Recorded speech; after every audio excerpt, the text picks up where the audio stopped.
anything that's good.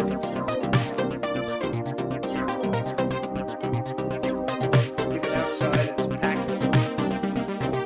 Even outside, it's packed. I broke their ass. I think people saw that loud and clear. We had a wet vaccine. The Burmese executives, so this Burmese, they say, pronounce it Burmese. Free health care for illegal action replays in magnified portion. In his sock drawer. I had a beat off. In his sock drawer. Michigan gave us Motan. They said, oh. I had a beat off. In his sock drawer. Even brought a safe tractor. Where's Dick? Hi, Dick. Do we like Dick? Yes. What? I broke their ass. I like fighting number two. Even outside, it's packed. I don't want anything that's good. The past wasn't that long ago. Here I am like an idiot. The past wasn't that long ago. Here I am like an idiot. Free health care for illegal Dumps. They call them dumps. Big, in massive his sock dumps. drawer. I don't read, obviously. When they gaze upon Yosemite, Christopher Columbus, I felt really good almost after taking it.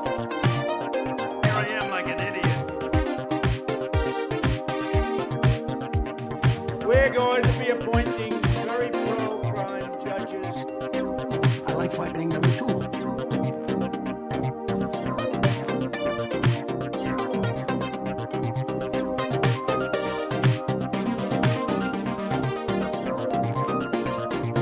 The past wasn't that long ago. They said, oh. They don't like the gas.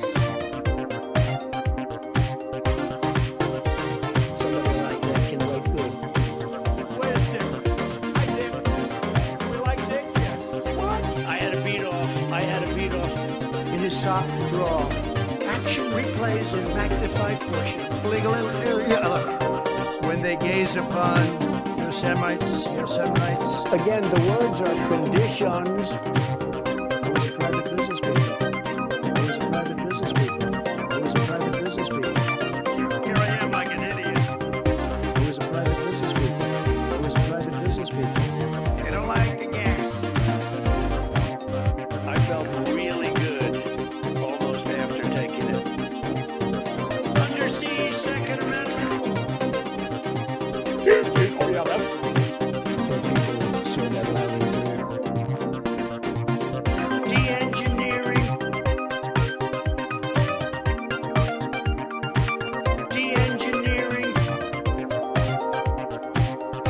We had a wet vaccine. De-engineering. Even outside, it's packed. All right, let's get it started. I think we got some audio happening.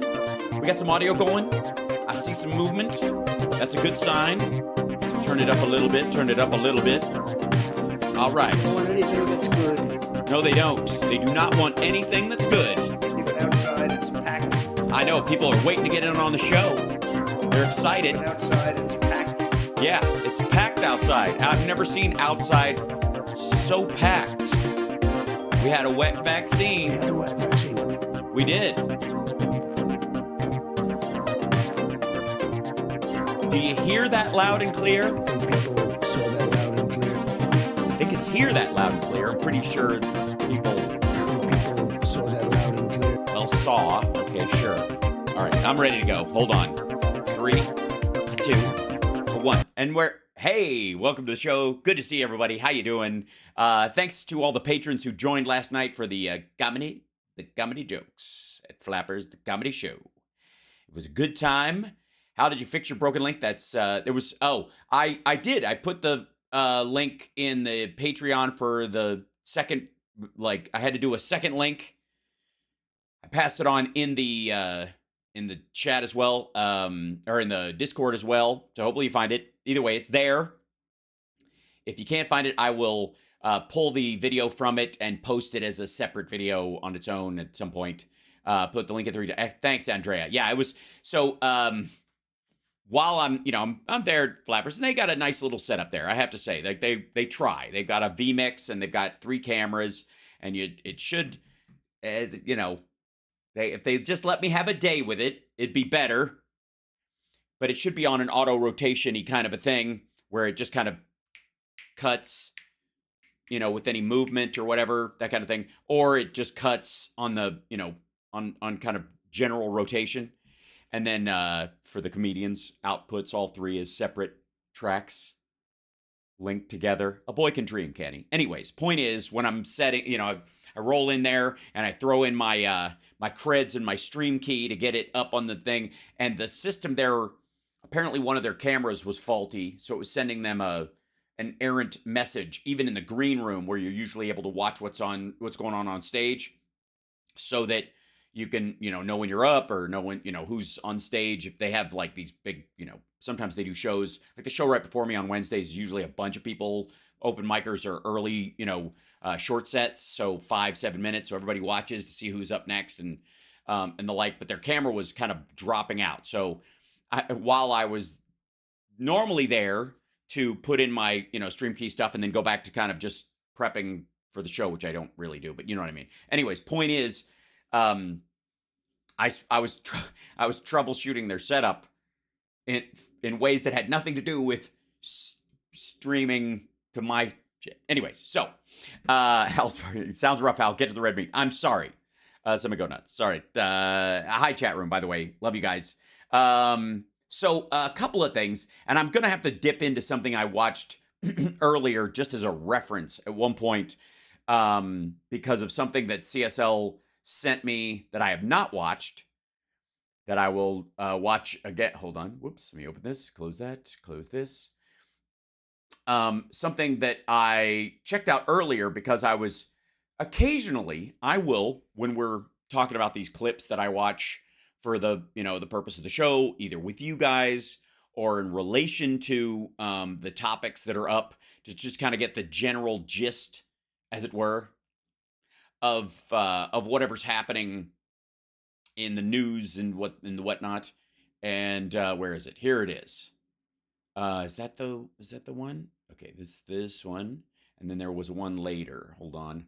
There's maybe it was that one. Like, I don't remember what the thumbnail looked like because they all look equally frigging stupid. Yeah, I think that's it. Okay, cool. So let me grab this real quick and I'll show you what I do. And yeah, here it is. Okay, so all right, so needless to say, shut the fuck up. Anyway, sorry. Hi, how are you? What do you think of Western companies leaving China and falling property prices? Yeah, Chris, that I have been telling you guys about this since I got back from China that last trip before COVID, and I've been telling you ever since.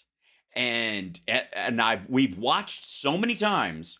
We've watched, especially on Maria Bartiromo's show and others, where people just selling the whole China's going to eat our lunch storyline.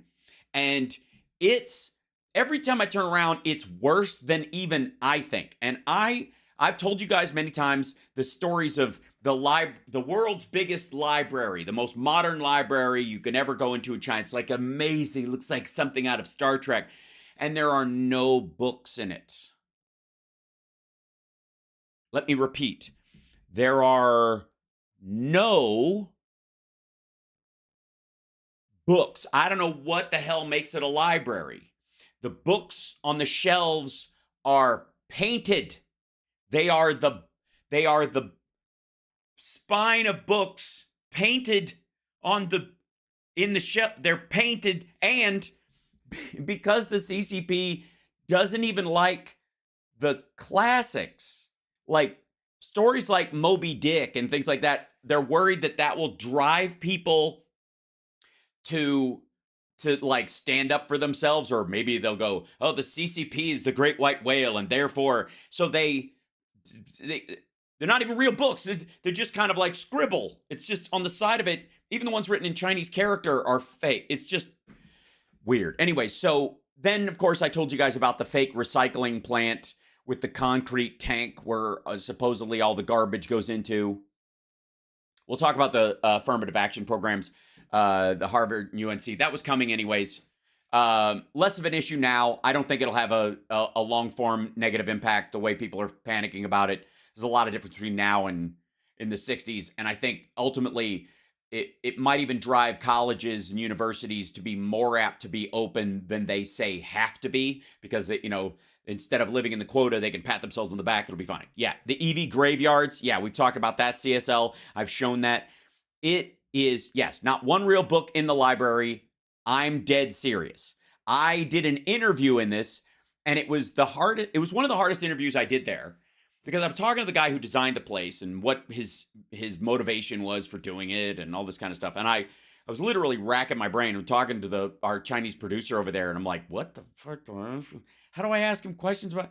I can't ask him any questions about his favorite book because there's no books in here. Anyways, the library, shit, they all blend together after a while. I want to say it was in Chengdu. But anyways, it's in this really, it's a super fancy building. I'll give them that. It's gorgeous.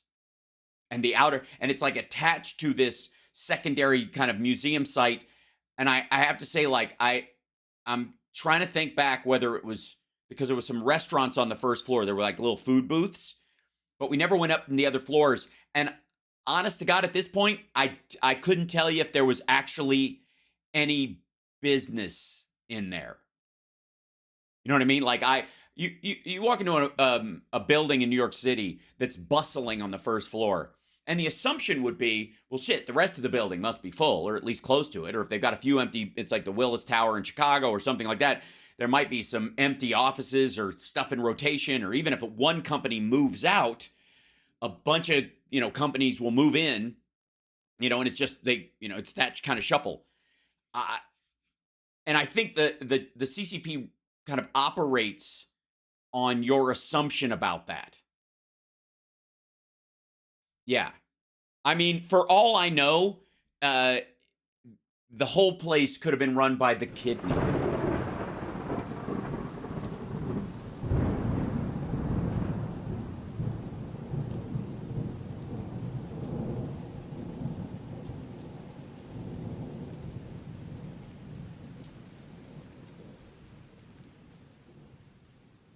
But who could say? That's the question. Nobody knows.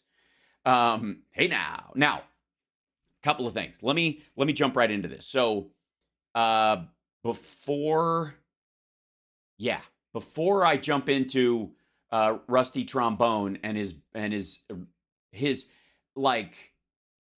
the enormous amount of idiocy that he is showing lately, there is a desperate level of moronic horseshit coming out of Russell Brancho. Ever since he went long form, since he started doing his Rumble show, which he clearly signed some sort of contract, his angle on things, his little where he's planted his flag in the internet field is not helped by him speaking more. So I posted earlier today a Peter Zion video, and Zion's been way ahead of stuff, and he was one of the few people early on that I was talking about. When he was one of the few people that when I came back from China, I was like, why is no one talking about what I saw over there? And the only guys I did find was the guys on the China show, Serpent ZA and Lao 86. Because I watched those guys when I was going over there because they were motorcycling around the country and you're learning a lot of shit about that. And when I came back, from a few of the trips, I was like, this is very different from when I was in China in, say, 2001. Or 2002, I think. 2000. Anyways, around it was basically right after the first season of Queer as Folk. And I took a month and went over there and just kind of because I was learning Chinese, and this is a time when things were kind of flooding into there, and there was a distinct kind of like upbeat sort of optimism. This is pre Xi Jinping, by the way. And then there's a huge drop off in China before Xi Jinping and China after Xi Jinping, right? And it's partly because of what he walked into, but partly it's him. So if you don't know, this guy right here, this is Peter Zion. Peter Zion is, he's a demographics expert. And that's his whole business, his company. He writes books about this stuff. He's like, looks at, and I'll show you the, I put a link on my thing. Anyways, he talks about how this is the demographic picture of China going into 2025. This is what they were saying up to a certain point, that this is the expectation. These are the number of, like, see the number of 4-year-olds and 5 to 9-year-olds and, 10 to 14-year-olds and 15 to 9. That's how you do this. And then there's this huge spike in the lost generations, these dips here. This big spike is, quite frankly, horseshit. But it's right before the one-child policy, and then it starts to die off. Now, so at this point, and this is when people were born, or like, in the range that they were born, how old people are, like 100 plus, there's nobody. 95 to 99, you got this little sliver of women right here, that kind of thing. 90 to 94, you got a little sliver of women and an even smaller sliver of men, that kind of thing. And the men die a lot earlier because life is fucked up and hard there. And it's almost even when you get to be about 75, 79. Then it evens out a little bit, but then the rest of it's like, yeah. So this is what they were, he'd been talking about for years. And it turned out that, and that's terrible, because the number of workers you got in to come in and replace, everybody talks about it in the United States. Will we have enough people to make up for the workers that are retiring, the boomers, blah, blah. Okay, well, the boomers were a big puff of human beings post-World War II, but that wasn't the normal amount of humans. That was an extra amount. So when it drops off back to sort of normal, while we may have a little bit of a ruffle keeping them afloat until they pass away, the column of humans in the country remains relatively steady. Okay. And then the illusion, you can see this taper right here is not good for China. Well, this, let me show you this, is the updated one. Look at that. This is the drop off in the last 4 years of births. Look at that number. Look at that drop right there. Okay. And this is the official number. He's going by the official number. Then he goes through and like I said, I posted this. You guys can look at it later. This is his company and the people involved in him adjusting for the CCP's bullshit. The yellow is what they say exists but does not exist. Those people, the red is actual people. The yellow is they say there's that many, but there's probably this many. They say there's this many, but there's probably this many. Like that. It's fucking horrible, especially when you look over there, because that women, look, you can have all the swinging dicks you want in a society, but women can only have one baby at a time. Men can crank out all the sperm you'll ever need. That's why you could pretty much repopulate the earth with 90 women and a couple of dudes. But the other way around, 90 men and a couple of women, nope.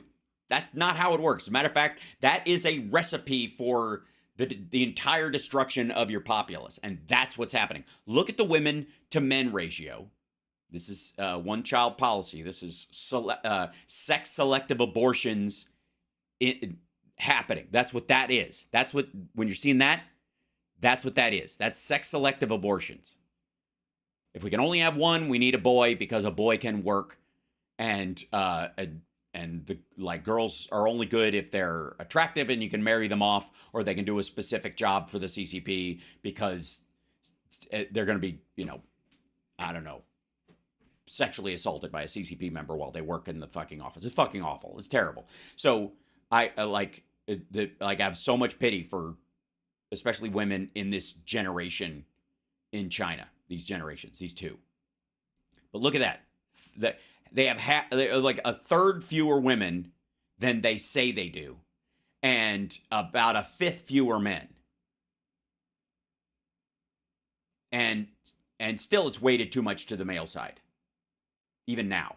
That's awful. And then this is just the flat out real number. This is, I mean, you could tell, just like cremations and that kind of stuff will tell you the real number no matter what the society tells you about how many people they have. The fucking purchase of coffins and cremations will tell you. You know, they're never going to be in a society even like this, a statistically important number of people who are just chucking their relatives in ditches to get rid of them as they age out in an ancestor supportive, you know, country like China, for example. Same thing is true of births.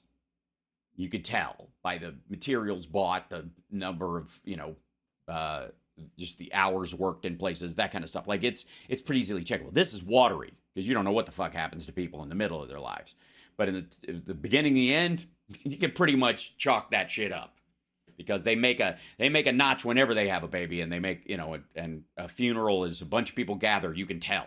So, anyways, Peter goes through this really well, and that's his gig. That's what the guy does. And increasingly, there was just a big report that came out that said China's in even worse shape financially than they've been saying. And they've been admitting to being in deep shit lately. So if it's worse than they say, they are almost singularly responsible for the lowering of the oil prices, and will continue to be because it's not getting better. And so the oil markets were counting for a while on China needing more gas for cars and fuel for, you know, any kind of engines, airplanes, whatever, all kinds of shit. And they were like, we're going to sell at least this amount of oil to China no matter what, because it's a huge country. And that has gone straight in the turlet. And so the oil price will continue to drop because the United States is getting very, very close. If not, I mean, I would argue we probably passed it. But stasis. It is achieved that we are this close to using the amount of oil that we produce. That's it. And if we keep building electric cars and we keep moving in that direction, we keep getting more efficient, and again, electric hybrids themselves are probably the quickest way to this goal. Hey, look, more and more it seems like we need to get away from fossil fuels. Well, that's exactly it. If we transition, the faster we can transition like commuter cars especially to electric. I don't care if you need a fucking diesel Mercedes because you're a Fuller Brush salesman and you travel the country, whatever the fuck, who cares?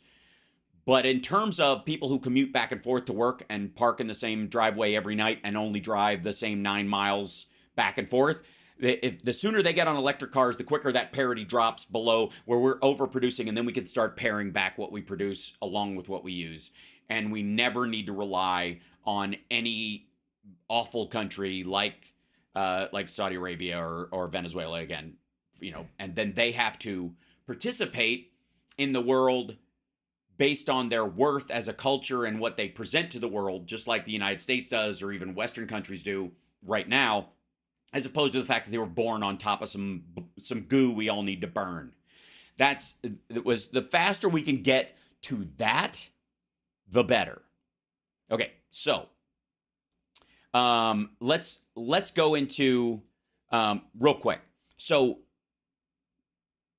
it's been a while since we visited with Rusty Trombone, aka Russel Brand, aka Hippie Alex Jones, and you know he's pro'd up in the last 8 months. You know, he took his little fiefdom on YouTube and moved most of them over to Rumble. under contract, it seems. I think he has to post something. He has to post his live stream there, and then he can still post videos here, and they split rev on that kind of stuff. But it was basically like Rumble writing him a contract to move over there and threw some millions his way, and that's what he is. So as as millionaire Marxists go, it's him and Jimmy Dore vying for the top of the shit pile in that regard. And in this particular case, I want you to, we all watched the Wagner attempted coup in Russia, and it was abundantly clear what was going on. Like, it's not a fucking mystery. It is not that there's some sort of bizarre behind-the-scenes machination going on is ludicrous, because all the players involved in it were speaking earnestly up until the point where they had to make a deal with each other, and then especially looking at Putin. So unless you believe he's a NATO puppet put there to force Russia to attack Ukraine so that Ukraine could be in NATO to push back on Russia so they could eventually take it over, and it was part of a 35-year plan to get him in power, which I honestly, even he doesn't smoke shit that powerful, I don't think. Unless you believe that. There's a lot of this you can and must, if you have any decency at all, take at face value. That Putin, when he was pissed about what Prigozhin was doing, that was genuine. And then when he walked it back, that was him sticking his head up his ass and whimpering into a corner for real. That wasn't part of some like fifth level chess that they had coordinated to try. We need to find some way to get the Wagner groups into Belarus so that they can attack Kiev, and we can't just send them there. We have to punch ourselves in the dick for a month first. Like, it's nonsense. Anyways, so check this out. This is him giving a rundown on the basis of the coup. Now, I'm not going to do all of this because you can watch it if you want to. But watch who he thinks is the impetus for all of it and who he goes to defend. And then there's a moment I want to show you where he tries to defend, he catches himself defending the wrong person. Yeah. I try, Wolf Tree. Don't worry. Coup! What does it do? It cheers up NATO and it distracts you! Okay, so adorable, childish opening, and trying way too fucking hard, and infantile, I would argue. Now, remember that when he says something in a moment. Hello there, you 6.4 million awakening wonders. Thank you for joining us on this voyage to truth and freedom that we the coup. But what kind of coup was it? Who benefits from this coup? Who is Prigozhin? Another new word we've got to learn now. By the way, another new word we have to learn now. First of all, Prigozhin's been around, and the Wagner Group has been a tactical part of this for a long fucking time. And this asshole has had on everybody short of Scott Ritter. He may have had Ritter on, I don't know, but he's had people on here defending, Russia the whole way, talking about how Ukraine's full of Nazis and all this stuff, and he doesn't know Prigozhin's the head of the Wagner Group.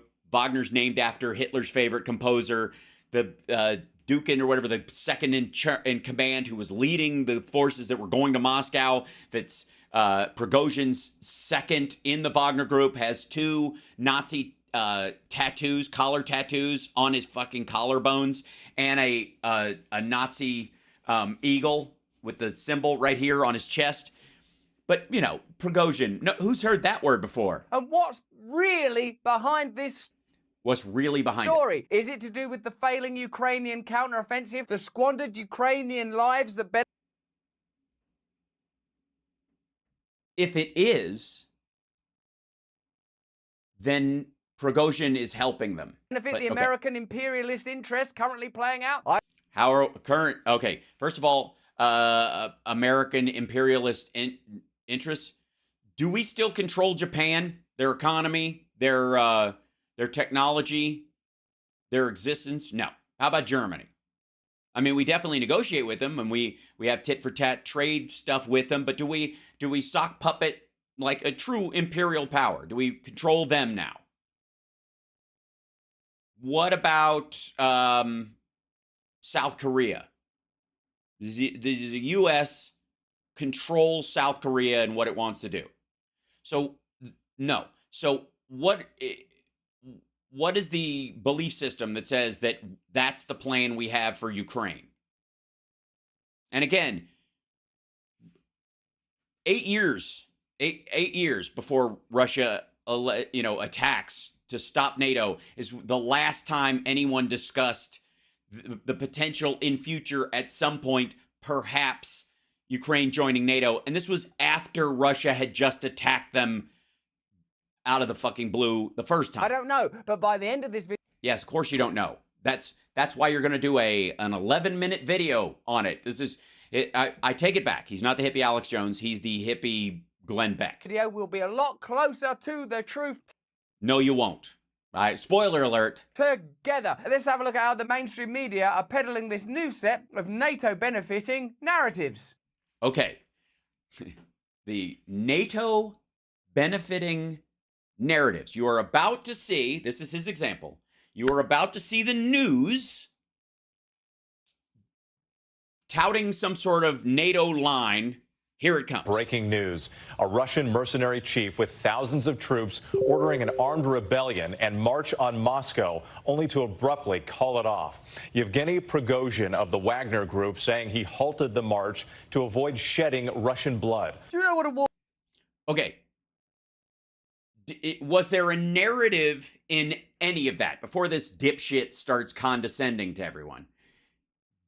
Was there any narrative in that at all? That is as concise a description of what happened as you could possibly make in the short order. That's exactly what happened. There's no opinion in that at all. It's weird, isn't it, that he's a Russian mercenary? No, it isn't weird. That's actually what he fucking is. Now, Russell is going to get very close right now to stepping in it. Now, since this happened, Vladimir Putin did something extraordinarily stupid. He came out and said that the Wagner Group is completely funded by the Russian government. Unlike Blackwater or something the U.S. contracts with others, he's saying hand in glove. Every dime that went to the Wagner Group comes from us. We are the driving force behind it, which there's a real problem with that in a lot of areas because there are countries, especially in Africa, who are going after the Wagner Group for war crimes, and now the deeper pockets of the Russian government are officially on the line because Putin said, no, they're us. Wagner and the Russian army are the same, which was stupid. As well. But it's true. I mean, it's definitely true. But he was at least smart enough not to fucking say it for a long time, in theory. Works for a private branch of the Russian military. It's not Mother Teresa. Okay, first of all, private branch of the Russian military. No. There's no such thing as a private branch. It's a word game. And he goes, he's not Mother Teresa. And again, I don't think the guy's defending him. He's just describing him as he is. Is it? It's not Princess Diana. It's not Nelson Mandela. He's a Russian mercenary. Ah! He actually is, though. Why is that? Again, look at this dickhead. What is the news narrative here? Where is this? Like, this is what the mainstream media is trying to scare you with. No, that's just how you describe it, you fucking moron. An extraordinary day of events and chaos. This dramatic video circulating online. Earlier today, an angry Vladimir Putin vowing to crush the rebellion. This is children's news. When I was a kid, there used to be a... Okay, here we go. Pay attention to this part right here. An angry Vladimir Putin vowing to crush the rebellion. This is children's news. When I was a kid, there used to be a show called Newsround. It was news for children, but now actual news is like news for children. Putin is angry because someone tried to do a coup at him. Pooh on that coup. Now it's Big Bird with the weather. Oh, there's water coming from this guy. We're adults. Okay, he's mad. We're adults, he says. Keep in mind, where is this? 141. We're adults. This is news is for children now, right? Let's go back to the beginning. Coup. What does it do? It cheers up NATO and it distracts you. We're adults. Right. So Get my point? Like, apparently his complaints are based on some sort of idea that he is. I mean, I honestly don't know how. Whoops, hold on. Sorry, there you go. I don't know how you can be this blind to your own bullshit, but it's kind of amazing. Okay, so here we go. Televised address to the nation, calling it treason and a stab in the back. Like the first one, that's actually a legalistic term. Second one, it's emotional rhetoric, isn't it? Firstly, you are here for the crime of treason. Plus, you are no longer my best friend. Make up, make up. You bet we break up. See, remember, this is news for children. What the fuck do you think he's doing? You get my point. High tension. The whole time. And the weird thing is it gets worse. Through this whole frigging video, he gets more childish and more like silly voice. And again, there's nothing wrong with doing that. But the idea that somehow the news clip he's showing with this baseline narrative, somehow like them manipulating people. And all right. Turn of You get the point. It's fucking weird. events culminated today with those rebel forces marching toward Moscow. At this stage of the war, can we at least agree on the pronunciation of Moscow? But over the past few I don't know. You just learned the name Prigozhin, so fuck off. hours, the mercenary leader, Yevgeny Prigozhin, He looks pretty badass. I don't think he's going to be any better. Oh, that's right. He also calls Prigozhin a badass repeatedly. Calls him a badass geezer, which he uses terms of endearment for Trump all the time. Like he's always, you got to give it to Trump. No, you don't. No, you don't. Free health care for illegal. Look. The idea that he is somehow a master orator. Michigan gave us Motang. And this asshole's like, you gotta give it to him. He can, he can say what he means and mean what he says. Illegal. Look. We're going to be appointing very pro-crime judges. I mean, honestly. Better. You know, like when sort of a coup gets backed by Western interests and there's some sort of insurgency that we stir in a sovereign nation of some kind. You sort of... that we stir in you mean the democratic forces that are in there who would otherwise be crushed. Also, fuck off till you get rid of your monarchy. We fought a war with your goddamn country. So, and you know what the French did? You know what the French fucking did? The French backed the insurgency in the United States, and that's why there's a fucking Fayette County in almost every state in the Union. Who's this guy you're backing? We did it, Britain, with like Pinochet. He was a right bastard. Okay, first of all, Pinochet was the actual leader of that country, and yes, the Brits backed him in that regard, and he was awful. But that's not what this is. This isn't a Pinochet. This guy is he's a hitman. All right, I just don't know if he's capable of fucking analogy. Turn around after reaching a deal with the leader of Belarus to seek shelter there. In turn, the Russian government promised it would drop all criminal charges against him, and his fighters will not be prosecuted. What led Prigozhin to launch this coup? And this is WSW, like World Socialist, World something or whatever. They write this paper, The Failed Coup in Russia, Causes and Consequences. So this is where he gets his primary narrative from for this thing. So just like Jimmy Dore, he just goes and finds whatever news source will give him the most kind of like, I don't know, green meat, if not red meat, the green meat version of events so that he can read this as if it's fact. Okay. First, it's evident these escalating conflicts with the Russian state and military apparatus came to a head. The coup attempt was preceded by Prigozhin's vitriolic denunciations of the Russian defense minister, whom he accused of not waging the war aggressively enough. And that's just materially true. Watch out, Russell.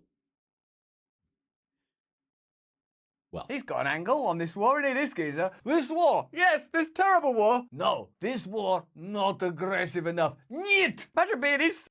Okay, and he does the niet thing a bunch too. Like he's turning this guy into like a mad dad character. Not recognizing that Prigozhin is the guy who, when they have people who try to run from the front lines, many of whom, by the way, who don't have any ammunition in their rifles and are running because what the fuck are they supposed to do? Hold a grenade and run towards the Ukrainians and die in a bloody explosion? I guess according to Russell, that's what they should be doing, because he is actively calling Prigozhin a badass geezer who tapes those men to a stump, tapes their head to a stump using clear tape so they can see, and then bashes their head in with a sledgehammer. Badass geezer is what he's like, a tough guy. You know what I mean? He's a regular Clint Eastwood, this fella. Son, did you enjoy Sports Day? By the way, the news is for children, and thank God they're adults. Do you like this drawing, Dad? It's of a bomb. They edited other stuff out. He did probably 8 more of these. These are the best ones. It's been reported that funding for Wagner has to be substantially cut. It's was to be substantially cut. Now, that is because this is an impetus for the attack itself. Look how Russell reads. It's been reported that funding for Wagner has to be substantially cut. Has to be. I'm not telling him. We're cutting the funding for Wagner. Earlier this month, Prigozhin refused to accept Putin's demands that Wagner be placed under the control of army leadership. So he's a pretty serious badass, this geezer. Yeah, he's a pretty serious badass. This geezer, I can only presume that is Russell, cheering on the Bucha rape squads, because the Wagner guys, and again, like I try not to take this dickhead too seriously, but whoops, hold on. For all of his yeah. Well, let's just go to here. Let's go to the Iboko Massacre. On 16th to 17th of January 2022, at least 65 civilians were killed by Russian mercenaries from the Wagner Group, who were supported by armed forces in the villages of Iboko and Yanga near Bria in the Central African Republic, CAR, during an operation against rebels from the Coalition of Patriots for Change. You know, that's the insurgents that American-y people do, the Coalition for Patriots of Change, which we weren't specifically backing. They were just out there on their own. Shortly before noon, heavily armed Wagner Group mercenaries left Bria towards Ndele and arrived in the village of Iboko, situated 75 kilometers from Bria. Upon their arrival, the local population started panicking. The mercenaries started shooting indiscriminately into the crowd. They also burned a dozen homes. This guy's he's a tough guy geezer, isn't he? Isn't he a badass geezer? Right, Russell? He's just a badass geezer, this guy. He's a geezer. He's just fucking hanging. The guy specifically ordering this attack. This is, by the way, right before Ukraine. They also burned a dozen homes. Rebels from the Union for Peace in the Central African Republic, who were present in nearby areas, attacked them, injuring 4 mercenaries. Then Wagner Group moved towards Yanga village, 70 kilometers. 2 Wagner Group members later died due to their injuries. Their bodies were transported to Bangui. They established a base in Iboko afterwards and were reportedly preventing anybody from entering or leaving the village, while according to other sources, only wounded women and children were allowed to leave the villages. After the event, Wagner Group mercenaries laid down landmines to prevent peacekeepers from reaching the village. As of late February, aid workers were still unable to access the area. At least 65 people were killed. Some of them were shot by bullets from heavy weapons during the attack, while others were taken to the bush and summarily executed. Among the victims were women and at least 2 children. Some wounded people were able to reach Bria. According to survivors, there were many bodies in the forest. Local fishermen reported to have fished out at least 14 bodies, including women and children, from the Lakoto River. 756 people were forced to flee to Bongo in this same prefecture. Houses were looted, set ablaze during the clashes.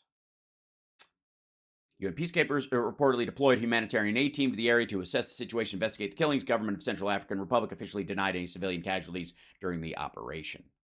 But he's a tough old geezer. Isn't he a tough old geezer? He's a badass geezer, isn't he, Russell? Yeah, can't ya? Putin tells him we're taking control of that. There is, after all, a great big war going on. He says, niet. What I'm interested in is whether or not NATO are involved with or benefit from this, and how the media will... Okay, first of all, involved with, no. Benefit from, sure. Because if you're, again, napping on a beach in Florida and an alligator's about to attack you and a panther jumps on it and they start fighting amongst themselves, you benefit from it. As long as you don't wait around to see who wins and who's still hungry. Will use it, particularly contrasted with the terrible, egregious bloodbath that is the Ukrainian counteroffensive, which the media... The terrible bloodbath, it's a war. That's the actual war part. That's actually just ground war. That's because a country is fighting to gain back their territory. Period, end of fucking story.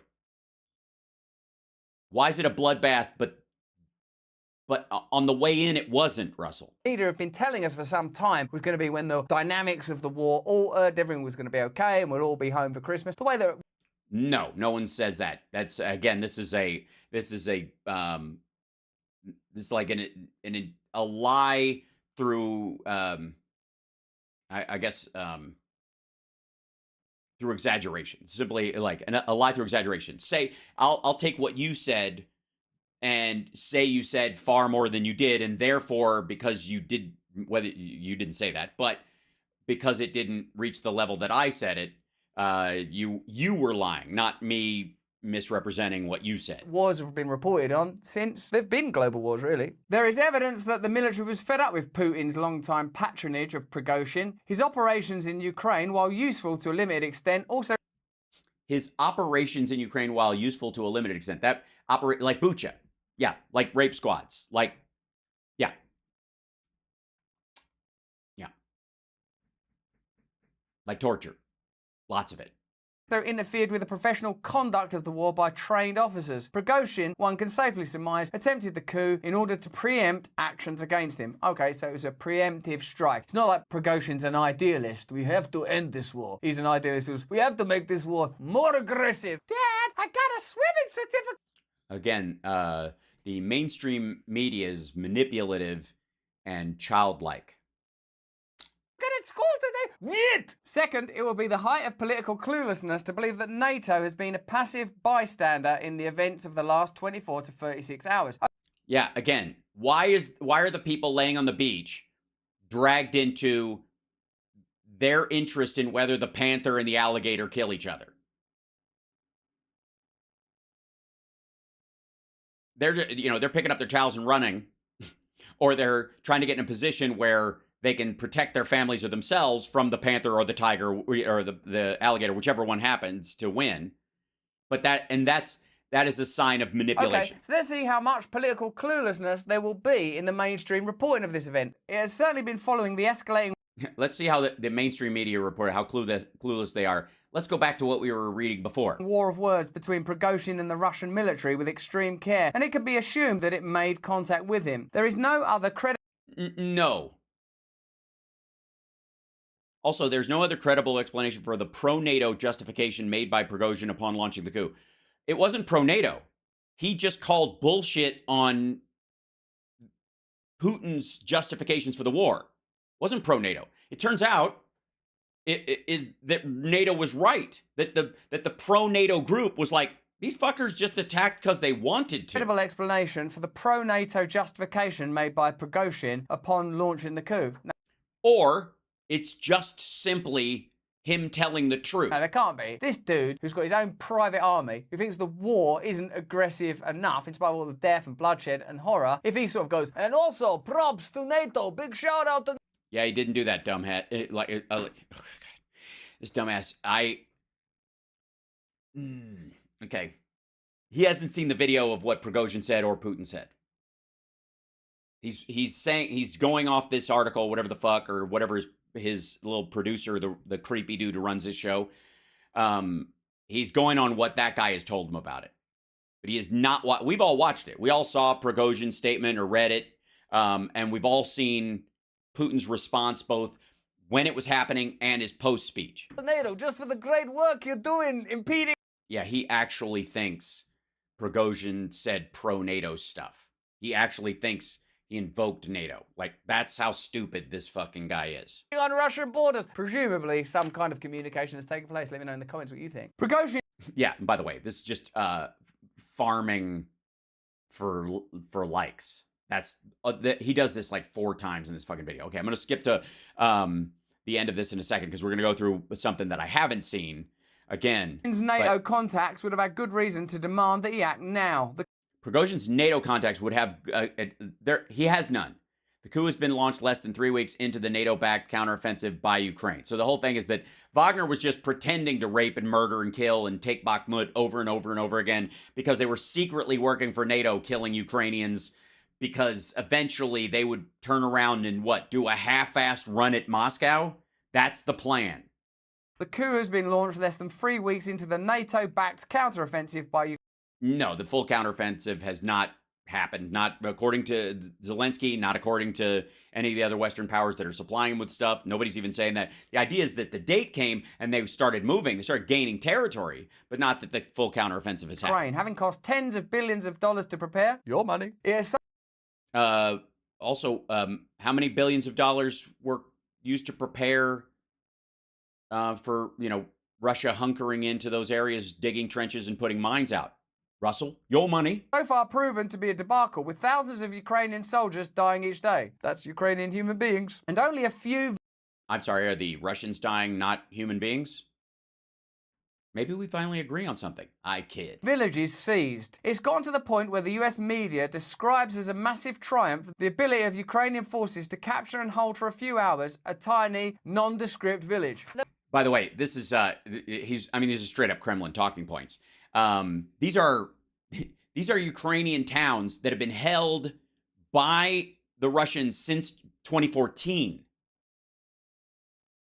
This isn't territory taken since last year. This is stuff that was taken years ago. They have broached that line. The main news again, we've got this village. Again, childish. Can you describe it? No.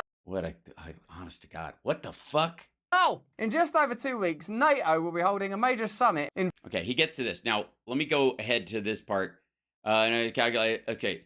The Biden administration and its NATO allies calculated that a coup attempt, even if not successful, would destabilize the regime and undermine its military operation. So these assholes are just, that he's reading from, are just selling the idea that Prigozhin now works for NATO. I guess he's going to go work for NATO inside Belarus.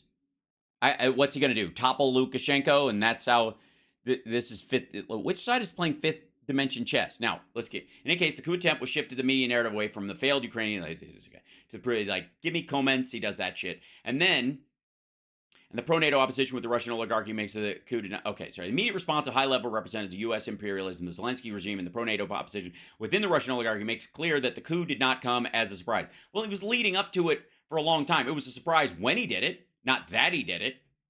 And then, Alexander Vindman, this is weird too, who has been a key figure in the U.S. preparations for war against Russia for over a decade. What the fuck? And he doesn't know who the fuck Vindman is. All right. Anyways, weird. For all those who've been wondering how the war in Ukraine is going, it's going insurrection in Russia well. And that's him making a joke. So they find Vindman writes a fuck you Russia tweet. His family's from there. Christmas tweeted on Friday evening for all of those that have been wondering. And watch Russell's response. How the war in Ukraine is going. It's going insurrection in Russia well. They use that word insurrection pretty glibly, and that's not a good catchphrase. This chicken, it's insurrection in Russia. Yeah, it's that's the joke. Is Kurt Metzger writing for Russell now too? Good. Also, it's fucking so lame. It didn't stay insurrection in Russia well for that long, did it? Like a day. Later into the coup, he suggested that NATO use the opportunity to extend...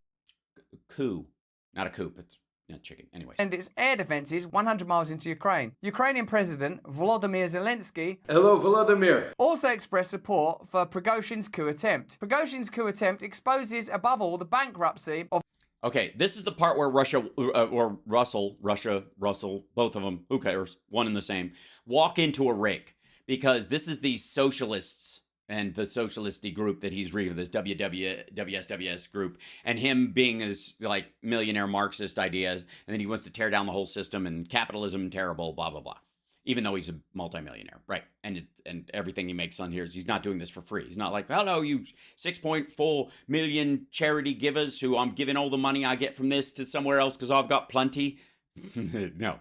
Prigozhin's coup attempt exposes above all the bankruptcy of the Putin regime itself, out of which Prigozhin himself emerged. He is a Frankenstein monster created by Putin over whom the Russian president lost control. Okay, this is a fairly normal idea. But watch of this. the Putin regime itself, out of which Prigozhin himself emerged. He is a Frankenstein monster created by Putin and over whom the Russian president lost control. And at some point, presumably if this coup is successful or if it's, the first of a few coups, we will see our media trying to frame him as some brilliant new alternative. Like when sort of... No, nobody is. As a matter of fact, the opposite was happening. Everybody's going, that's what the Frankenstein references have been about. Good Lord. Boris Yeltsin was in charge. He was like some cuddly, shaven Father Christmas. Well, compared to Vladimir Putin or like Khrushchev or people like that, he was a drunk. He was a drunk nutcase. All of these... Yeah, but you know what he didn't ever do? He didn't duct tape anybody's fucking head to a stump and smash it with a sledgehammer. There's a slight difference. I mean, lesser of two evils. Figures ultimately operate within the same communal space, have the same interests, have the same allies. No one's going to... No. Boris Yeltsin and Prigozhin are relatively incomparable except for the fact that they were both born in Russia. Emerge out of a mercenary army and go, our priority is the children. It's going to be some other bastard. For decades, Putin and Prigozhin were close allies. Until recently, the Wagner Group, which originated within the Russian military intelligence, GRU, enjoyed the evident patronage of Putin and other powerful forces within the state apparatus. Prigozhin, a fascistic warlord billionaire and convicted criminal... By the way, if you'll notice, when the mainstream media calls him a Russian mercenary, oh my God, the pearl clutching or the bead clutching. And then his own little paper that he's reading from, his script from whatever source. Watch this. And now please welcome our new ally, a fascistic warlord and billionaire convicted criminal. Okay, so now NATO and everybody who's supporting Ukraine is on the hook for this fucker, because their description of him is apt and normal, but somebody calling him a Russian mercenary, which is exactly materially, factually what he is somehow psychologically manipulative. Clapping this? Yeah, keep clapping. It's NATO approved. Again, no it isn't. What the fuck? Represents a substantial faction of the Russian oligarchy that opposes the war solely because Putin's effort to protect the capitalist classes and states' privileged access to the country's vast resources has cost them dearly. Putin has sought to balance... Notice he didn't stop and comment. When he got to the whole Putin's protecting the capitalist part, he's just blazing right past that. Between these factions, and this attempt to reconcile opposing oligarchic interests has determined the conduct of what he still calls a special military operation. From the beginning, the Kremlin's... Yep, blazing right past that too. Any of the bad news now he's an audiobook. Policy in Ukraine has been based on the hope that limited military pressure could persuade the Western imperialist powers to accept the legitimate security interests of the Russian capitalist regime. And I love how legitimate is in quotes. And obviously, they've stuck their flag in the idea that Russia is a capitalist structure and they need to go back to being the USSR, and that's their dig. Putin has persisted with this aim even as all of his red lines have been crossed, the latest red line being the attempt to overthrow him. How Putin responds remains... Still nothing. Notice how the editorializing dries the fuck up when all of a sudden this goes against... like his entire narrative. To be seen whether through a military escalation or with significant concessions to reach some sort of accommodation. The imperialist powers, however... Yep, just blazing right the fuck through it. He just keeps doing it too. I can keep reading until he gets to here. The entire former Soviet Union under their direct control. And this is, okay, by the way, the imperialist powers, this is when he finally stops. However, are not interested in compromise. Their ultimate goal is the carve up of Russia so as to bring the vast resources of the entire former Soviet Union under their direct control. Okay, first of all, why? First of all, Georgia, Chechnya would like a word. Ukraine also. That Russia has been trying to regain what was under the USSR for their own. The United States hasn't sought control over those spaces in the last, since 91 at all. It's super weird. Like, this is an odd assertion. And it's a blind one because, again, you have to operate on the idea that the Chechens and the Ukrainians in the Donbass and the Georgians fucking had it coming. Right, Russell? Oh, that's a pretty heavy aim, isn't it? That sounds a lot different from, we must help and protect Ukrainian people from these criminal aggressors. And again, First of all, they're saying that. NATO isn't saying, this isn't NATO's description of what it's doing. This isn't the Western powers describing what they want to do. This isn't even a fucking ally of them describing. This is someone that sees themselves in direct opposition to Western society in general. The WSWS.org, these guys view themselves as antithetical to Western, what they see as neoliberal capitalism and the function of Europe and the United States and Canada. They're the big evil in this. And the only thing that will save the earth is if Russia goes back to being like China is right now, which is just whatever. But he's acting like this is NATO's word. Honest to God. Soviet Union under their direct control. That's a pretty heavy aim, isn't it? That sounds a lot different from, we must help and protect Ukrainian people from these criminal aggressors. And again, I'm not disputing criminal aggressors, but I am disputing humanitarian, just because I don't think since the Second World War there's been anything like that has happened. Do you? No, I don't think so. Whatever. Which is why we stayed out of Rwanda. Also, I guess the people in Kosovo probably have a moment of disagreement. So, yeah. Ultimately, both Putin and Prigozhin represent the same social class, an oligarchy steeped in criminality and hatred of the working class. Hatred of the working class. So basically the same as American democracy then. Which one of these total bastards? Fuck off. All right, here's how you do it. I'll tell you what's the difference? He's making these are the same. They're exactly the same. Okay, then tell you what. Pack your show up and do your show live from Russia for a month. It's easy. Do it. Do your whole live there for a month. Walk around, eat at restaurants, go to shops. Show up for your show, put it together, broadcast it from there for a month. And then tell me. Then come back and tell us all. You don't have to stay. I'm not saying get the fuck out. I'm saying go over there and do it. And then come back and then make this TikTok comparison again. Shall it be? The interests of the Russian and Ukrainian oligarchies preclude any progressive form of defense of the interests of the mass of the working people against the predatory policies of imperialism. Right. Which, again, you can't colonize yourself, so I guess Ukraine's off the hook. And Russian imperialism is specifically what's going on in the Donbass and in the east of Ukraine and Chechnya and Georgia. But I guess fuck those people. The war in Ukraine must be stopped through the independent revolutionary mobilization of the international working class. Yeah, that's what's going to happen. Yes, workers of the world unite and go fight on behalf of no one, to stop everyone who's fighting on behalf of themselves. Not the NATO-backed overthrow of the Putin regime and a carve-up. First of all, no one wants to carve up Russia. They don't have anything we want. Honest to God. What do you fucking think we're going to carve up?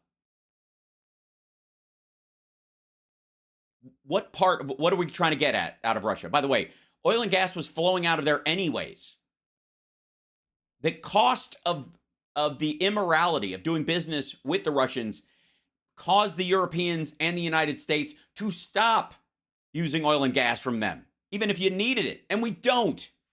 Fucking hell. Of Russia. In a sense, it's one of those stories that shows you how far off the mark we are.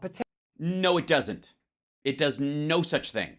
Anyways, sorry, I got farther into that than I intended, because I had watched that earlier, and as you can see, I was relatively aggravated. By the way, like, subscribe, give a thumbs up, support the show. Normally, I do the entirety of a video, but in this case, I had to jump around a little bit because fucking ick. But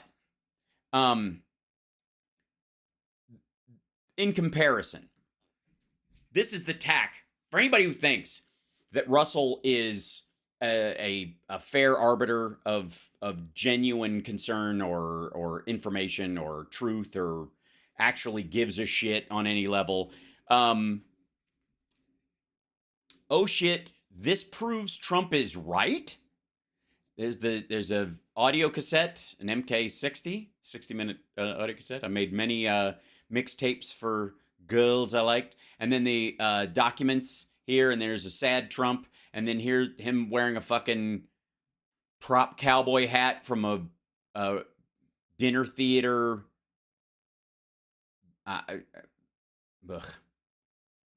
Some sort of musical. I don't know. We'll find out. Anyways, that we're not doing this whole thing either because fuck this dude. But again, his big complaint is the mainstream media is slanted and childish. Keep that in mind. I have not watched this one. I saw the early one. I have not watched this one. So here we go. The mainstream media are excited because they have audio of Trump sharing the contents of those classified boxes, which reveal that America was planning a war with Iran. Guess what they're more excited about? No. That doesn't mean, because we have a retaliation plan, does not mean we are planning a war. As a matter of fact, it's literally the retaliation plan. But all right, let's go. Hey. Hello there, you 6.4 million awakening wonders. Thanks for joining. Hello, you toddler in tourist clothes. Subscribe right now. We make No. If you jump past the ad. interrogates the mainstream narratives on a complex and sometimes controversial subject. No. He's not interrogating shit. Like Donald Trump and the attempts to bring him down. Donald Trump, it has now been. What? Donald Trump and the attempts to bring him down. Down. Why did somebody tell you to hit down like that? Fucking hell. For the record, we're not trying to bring him down. Nobody concocted this shit about him conspiring with Walt Nauta to steal classified documents and hide them. How, again, what is this fucking short skirt narrative that Russell and his ilk all push? Donald Trump, it has now been somewhat proven, let me know in the comments if you agree, did share the content of those classified boxes. I mean, you can hear him doing it and admitting all the time, they shouldn't be doing this, but have a look in there, look in there. Isn't it also significant and interesting that the contents of those boxes reveal that there was a plan to go to war with Iran? What do you think? He asked for one. It's going to have a bigger impact on your life. If you're... He asked for one. He asked for a plan to attack Iran.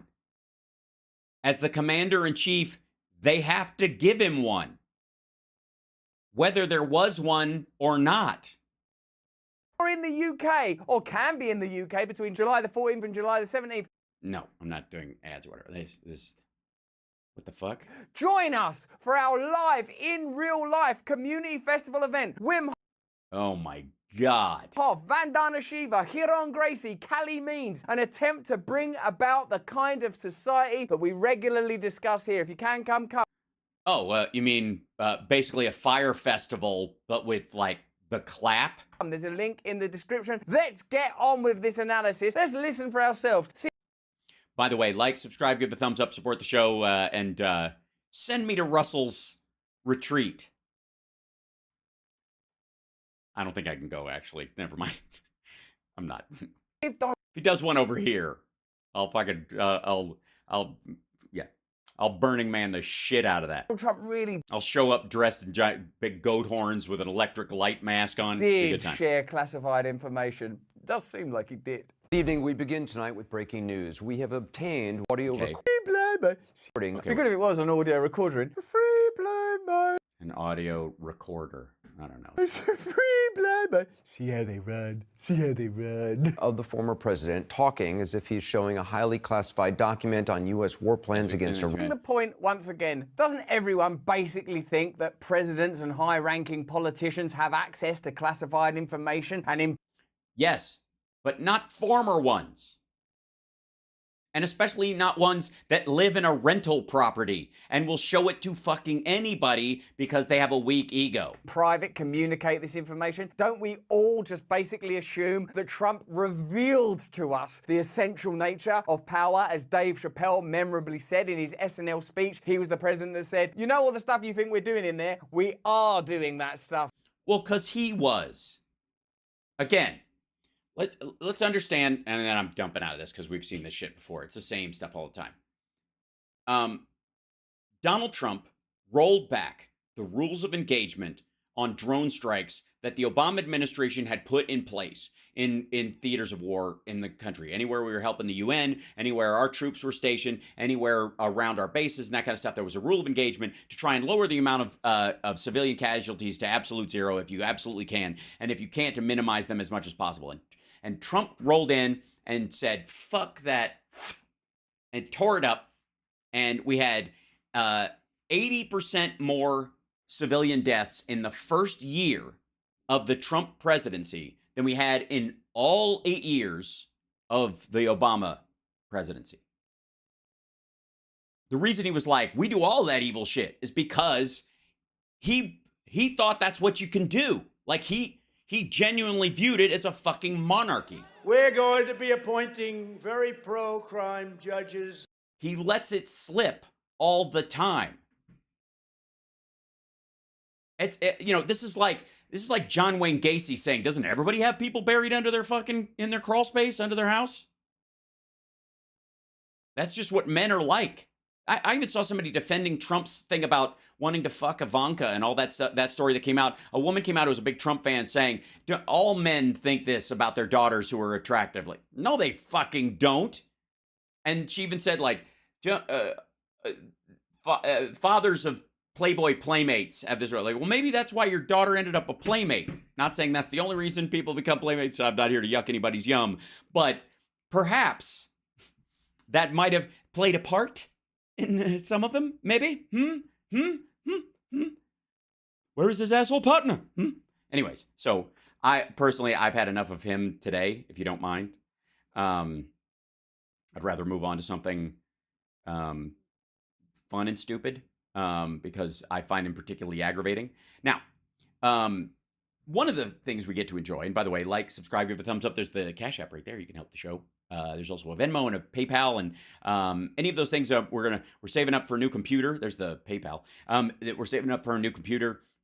So anytime you want to help out, wing. And what else? Yeah, that's it. Just subscribe, and if you're on twitch.tv/AlSparks, subscribe, and then subscribe, and then send the show and blah blah blah. Okay, now. One of the things we're enjoying lately is the fact that the Republicans are biting each other more than anybody else. They are on full attack mode. There's the Prigozhining of the GOP right now, and it's fun to watch. I gotta say, it's one of the most fun things, and some of it rarely does it surprise me though. Like, it's obvious when when maggot House Republicans hate Mitt Romney. It's like, yeah, I get it. But some of the people they attack, I'm like, really? You're really going after that person? I thought they were okay. Is there no okay anymore? Just like everybody's just fucking straight up. There's no thin line. There's no gray area. Yeah. So one of those folks is, of course, Steve Bannon and Peter Navarro. Navarro's on RAV on the War Room. And he's going after McCarthy. Now, this is Dr. Navarro. I love how he's Dr. Navarro. Like, it's the original sin here was McCarthy. And I don't know if he means McCarthyism back in the... Yeah, we'll find out. But I'm fairly certain he means Kevin. And these two guys getting together, as Biden would say, good luck in your senior year. Can I say for the record, I was one of the early people who, when everybody was like, oh my God, Russia and China are getting together, I'm like, won't last, and it's going to be ass, and they're going to tear each other to pieces, and it'll be embarrassing for both of them, and it's going to suck. And you're welcome, I guess. What did I say? You're welcome? Yeah, okay. So, right again. Peter Navarro, you've seen it all in... Excuse me, it's Dr. Navarro. Is anything I'm saying, Peter, too over the top, sir? Steve, let's start with the fact that the Dems know how to play the game. That's right, absolutely. We got the dice. I always know to pick either the little terrier. Sometimes I like the iron. I gotta admit, or if I'm playing, depends on which game he's talking about. Obviously, in the game of life, I want the blue car. No matter, you know what? It doesn't matter. Whatever game it is, I'm a damn. I know how to play it. Shoots or ladders, I'm good. Don't get me started on Simon. They play hardball. That's true. We do play hardball. You should see what the rest of the package is like. Where's Dick? Hi, Dick. Do we like Dick? Yes. What? They are much more effective. Yep, that's true. Okay, no lies detected. Play hardball, much more effective. Know the game. So why should you assholes be running anything? Than our side. And the original sin here was McCarthy. And I blame that on some of the folks like MTG who somehow thought that this was going to be a good idea. Oh, good. All right, so it is Kevin McCarthy he's talking about, not like McCarthyism in the fucking 50s. And this is somehow MTG's fault. All right, we're good. Everybody good? Chat room, you good? I'm good. This is good. All right, let's sell this, man. We're stuck with them now, but yes, yeah, you're stuck with them. They're your people. You own them. We're not taking them. I'm just saying. He doesn't mean Joe McCarthy. He means Kevin. What puzzles me here, Steve, is, where did Jim Jordan go? He's on that milk carton now. The old Jim Jordan's on there. He's missing. Oh, shit. Well, in his defense, he's got to prepare for like 240 sexual assault civil actions against him because the courts allowed that to go forward. So he's been busy. They seem to have no focus in terms of what's important and what's not. So that's why you want them in charge of the fucking government. This is, all right, all right, at some point, at least, even though it's a myth, the idea that the Democrats control Congress, they control, even when they don't run it, they run it. They have the House, they have the Senate, they have the big tech, they've got big pharma, they've got corporations, they've got the EU, they've got NATO, they got the world government, they got everybody but the BRICS countries, and who the fuck wants those? And they run everything. But they shouldn't, because we could get in there and, I don't know, make jerk-off motions in front of a crowd. And the subpoenas should be flying. They should be flying. There's just so many things that the country needs to... It's not about politics, Steve. No, it's not about politics, even though it's politicians, and it's actually how, government is actually... Politicians are the elected individuals that, in a democracy, just saying... This is about selling our country out to the Chinese and weaponizing our justice system for partisan purposes. One of which he's for and the other he's against, and I'm not quite sure which one. Those, to me, are the two big overarching themes that we really have to get to the bottom of it. And by the way, polls indicate that people will respond quite favorably if the Republican Party does its job. Which is what? And uncovers that. And just... What if, and I know this is going to be a reach for you. I know this is going to be a very difficult thing for you to grasp. What if there is nothing to uncover? Let me roll that out there. What if, just float this, think of it as a thought experiment. Occam's rubber mallet being what it is. What if Trump actually lost the election and the Biden crime family is a myth that you guys are using to water down the genuine crimes of what Trump did while he was in office and shit he did before and his sort of other disgusting behaviors that all stack up? What if people are actually people and the vast majority of the shit you interact with in the world is what it says on the tin? It's actually what's happening, as opposed to some sort of giant Illuminati fucking conspiracy running every goddamn stoplight in your entire town. It just goes on and on and on. This stuff about Sequoia Capital is part of this whole thing. It's very interesting because Kurt Campbell came on my radar screen in Trump Tower in 2016 when you and I were in that same building. Dude, don't give it away. You're this close. Be careful. Be real fucking careful. Trying to get Trump elected. And he Through what means? was the guy who engineered Hillary Clinton's pivot to Asia policy.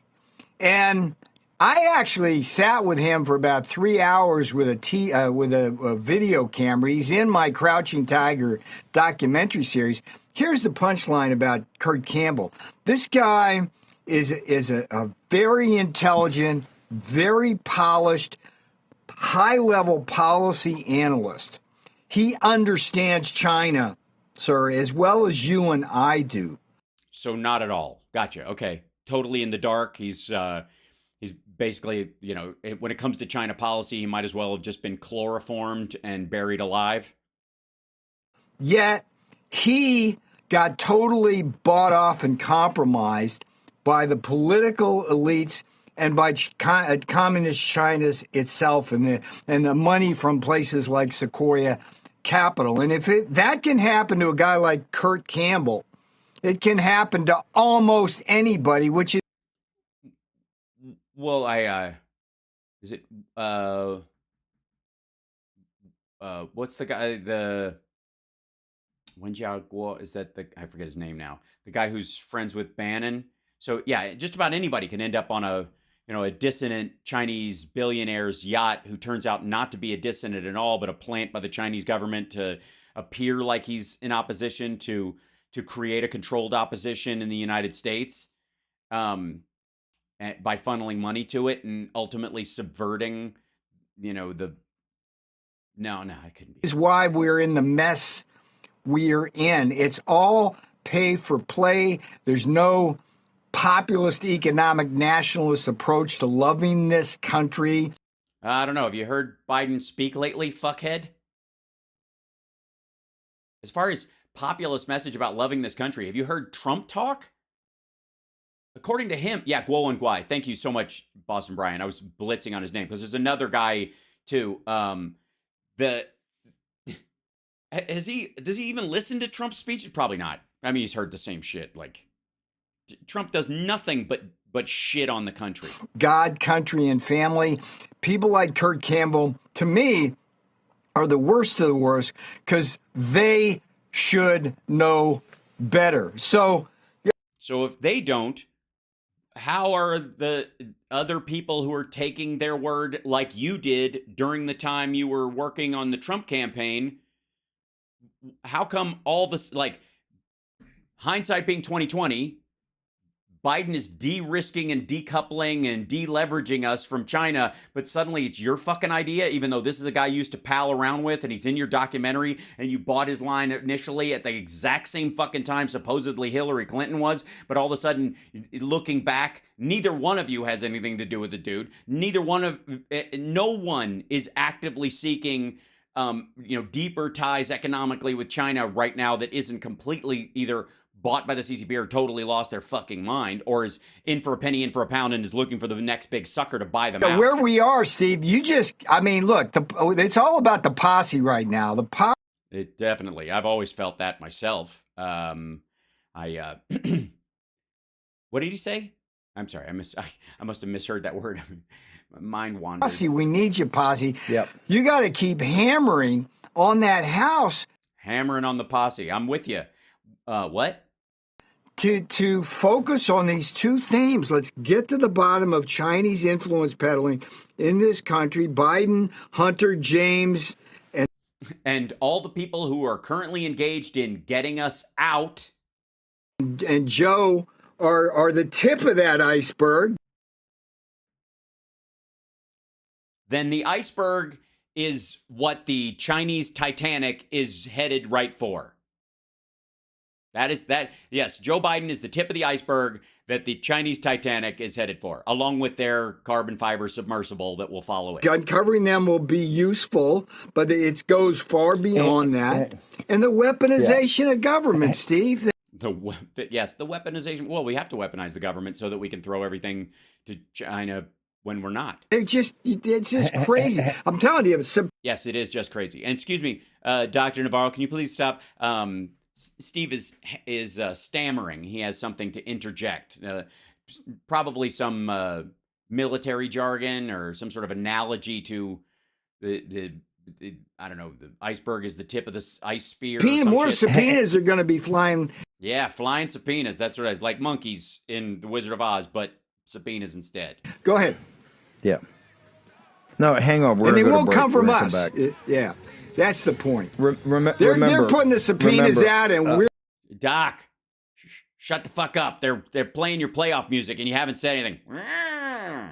Can I, if I may? And CSL, I think you have this one up right here. Boink. This guy right here. The dude who couldn't possibly have less on the Bidens. Comer, I got to tell you, I'm really, these days especially, I'm digging what Comer is selling. I'm a big fan. I'm a huge James Comer fan. He's nobody has managed to put a hook in the nose of Republicans and drag them around like the rare and elusive asshole fish that they are, like James Comer. And there is let me see if I can find this, because it might be the same clip, and I just want to see if they overlap.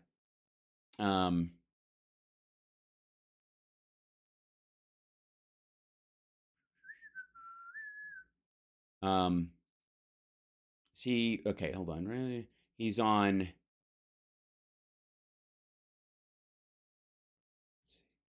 This is Mr. Shapley was. Yeah, okay. So Comer was on, if I may, and I think I can. Comer was on where are we? Yeah. Comer was on Fox and Friends. Fucking Around and Friends. Fafo and Friends. I think we should call it that now. I think that's good. Fafo. He was on Fafo and Friends. And this is the root. I haven't watched this, but this seems to be in relation to this. This is a short little clip. We'll play the other one in a minute. Comer, he's a Kentucky congressman, so I apologize as a former dyed-in-the-wool Kentuckian. I don't know what the fuck happened. There's a chance he and I might have even gone to the same high school if I'd have stayed there. That said, this is Shapley. Hunter got $8.3 million from 3 foreign firms. Nobody disputes that he was making money overseas. He was an investor and he worked with an investment team. So what? The question is, what did Joe Biden do in exchange for that money? Because you can't have a quid pro quo without that fucking quo. And so this is an issue I keep bringing up. And I guess Steve Doocy has the same problem. Kilmeade does not have this problem. Kilmeade Mr. Shapley was talking about tax evasion, especially regarding Hunter Biden. You just mentioned 9 members of the Biden family. Right. You've got bank records. It looks like they've taken in excess of $20 million from foreign sources. I heard you yesterday refer to them as a crime family. Okay. Comer at this point should, after the Brett Baer interview, recognize that he is being gently and some might even say lovingly walked towards a rake while being told to take giant steps. And this was organized crime. So make it easy for us. What was the crime? Well, the crime is trading policy for money. Which policy? There you go. That is the crime. There it is. What trading policy for money. Agree. That it's a terrible thing when politicians do that. What would that policy be? What policy did Joe Biden engage in either during the Obama-Biden administration that he wasn't taking direct clues from Obama about? So apparently he was taking payments for what Obama was going to do automatically, which sounds more like he's scamming criminals, which I can't hold him at fault for if that's indeed what they're arguing. But then, of course, what now? What's he doing right now? Or what did he promise to do after he was never going to run again for that money? What was it? What was the policy, especially in 2017 when he's no longer in office and Trump is president? What was And you want to know, I want to know, here it comes. Policy. Well, we're going to get it. Wait, hold on.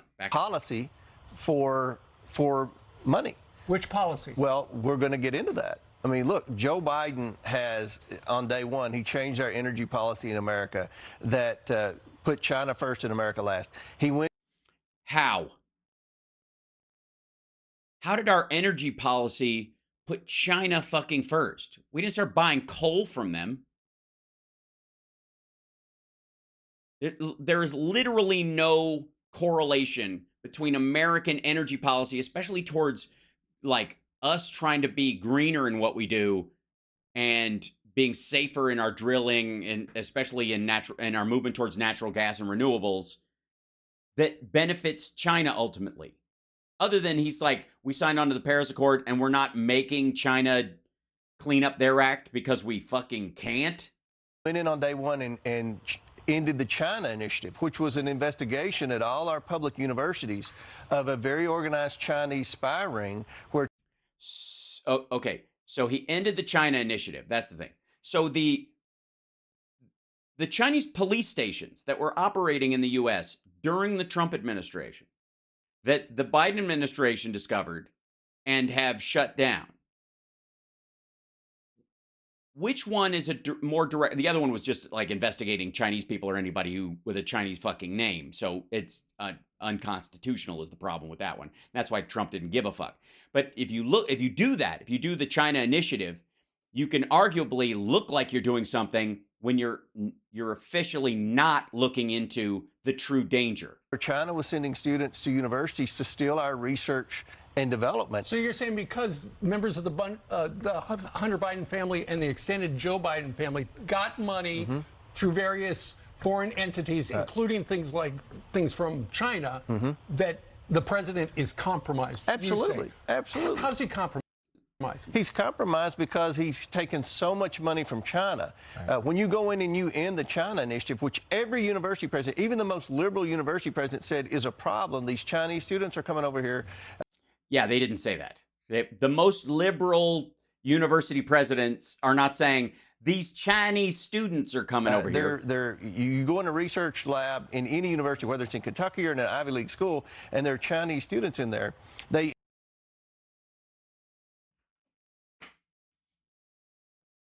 Again, the most liberal university presidents were clamoring. Obviously, Biden was going against what they were saying because he didn't have them rounding up Chinese students who were studying science in the United States, and so they're in research labs. He ended that because they said that was racial profiling. That was just.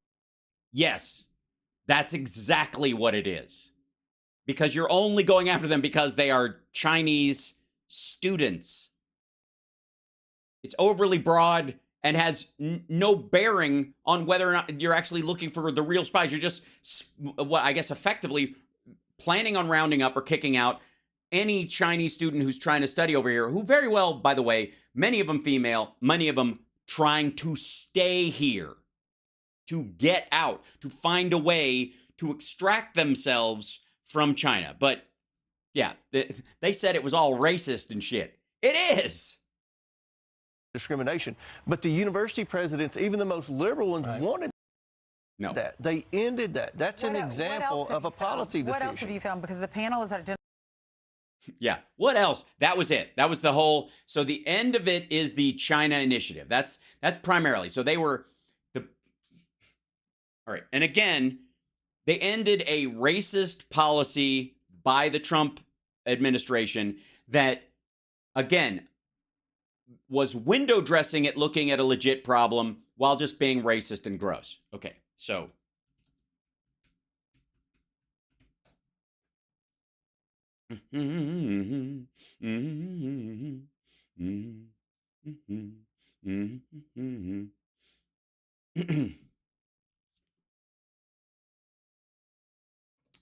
The Justice Department said Wednesday that it is scrapping its China Initiative, a program that it launched under the Trump administration to counter Beijing's theft of American intellectual property, but increasingly came under criticism from civil rights groups that say it created a climate of fear among Asian Americans. The decision to end the program comes after a months-long review ordered by the new head of the National Security Division, Assistant Attorney General Matthew Olson. While I remain focused on the evolving significant threat that the government of China poses, I've concluded that this initiative is not the right approach, Olson said in a speech Wednesday at George Mason University. Instead, he said, the current threat landscape, which includes Russia, Iran, North Korea, in addition to China, demands a broader approach.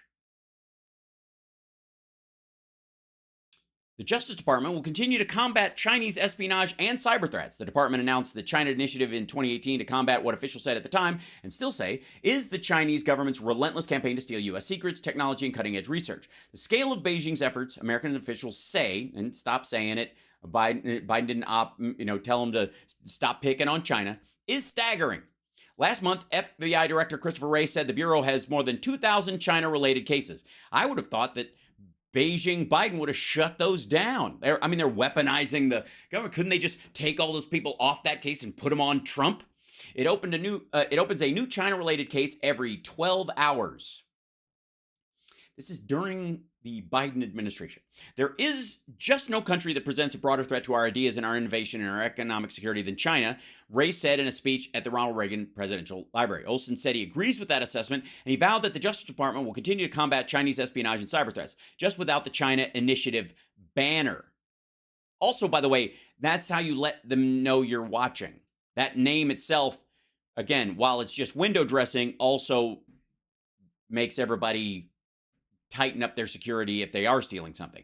Make no mistake, we will be relentless in defending our country from China, he said. The department will continue to prioritize and aggressively counter the actions of the PRC government that harm our people and our institutions. But he also said the department needed to be responsive to concerns raised by civil rights groups, academics, and scientists about what they say are negative ripple effects caused by the initiative. Civil rights groups, for example, said the department's effort amounted to racial profiling against Asian Americans. The Biden administration didn't say this.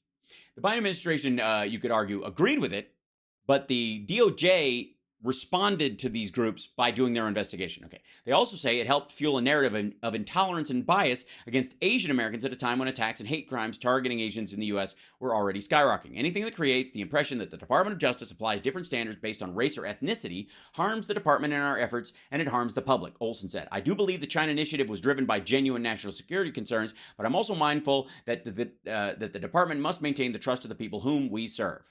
Some raised concerns about racial profiling. Academics and scientists, meanwhile, expressed similar concerns about racial profiling, while also raising alarms about grant fraud cases brought under China Initiative's umbrella. In those prosecutions, the department has charged scientists and researchers for failing to disclose ties to China on their grant applications. We have heard that continued, by the way. They just don't call it the China Initiative. We have heard that these prosecutions and the public narrative they create can lead to a chilling atmosphere for scientists and scholars that damages the scientific enterprise in this country, Olson said. Several of the department's grant fraud cases ultimately fell apart, including one recently against MIT scientist Gang Chen, but prosecutors also have notable wins, such as the conviction of Harvard professor Charles Lieber. Going forward, Olson said the department will change its approach to grant fraud cases. He said prosecutors will look to potentially taking civil or administrative actions instead of pursuing criminal prosecutions. We're going to work closely with the FBI to assess the evidence of intent as well as the materiality and the nexus of these cases to our national and economic security. And those factors are going to guide our decisions. Olson signaled several outstanding grant fraud prosecutions brought in the initiative, asked whether the new approach will be applied retroactively to these cases. He said they would not. We're comfortable with where those cases are, and we continue to stand behind them. So the cases they were already working on when this happened, they're going to continue going after them criminally. Today's announcement is an important step forward, but much more needs to be done to ensure that all cases being prosecuted are based solely on evidence and not on perception, said Zheng Yu Huang, president of the Committee of 100, organization of prominent Chinese Americans. Again, these are Chinese Americans. Yeah. So, the China Initiative being shut down, again, this is another one of those situations where Trump wanted a big, shiny name to be put on his stuff to make it look like he's doing something when he actually is not. Now, let's go back to James Comer, who is, again, in the process of letting down every Republican in the House and is almost single-handedly why Jim Jordan has stopped talking in public the last We few welcome in studio for the first time House Oversight Committee Chair James Comey. You might want to hold your applause, ladies and gentlemen. Also, how long before Sean Hannity just goes straight fucking Jerry Springer? Great to see you. How are you? Great. First, I gotta give you a lot of applause because you have been unrelenting in your pursuit. It's not been easy to get those suspicious activity reports. It's not been easy to get the FBI director to give you the 1023 form. It's not been easy to get these whistleblowers.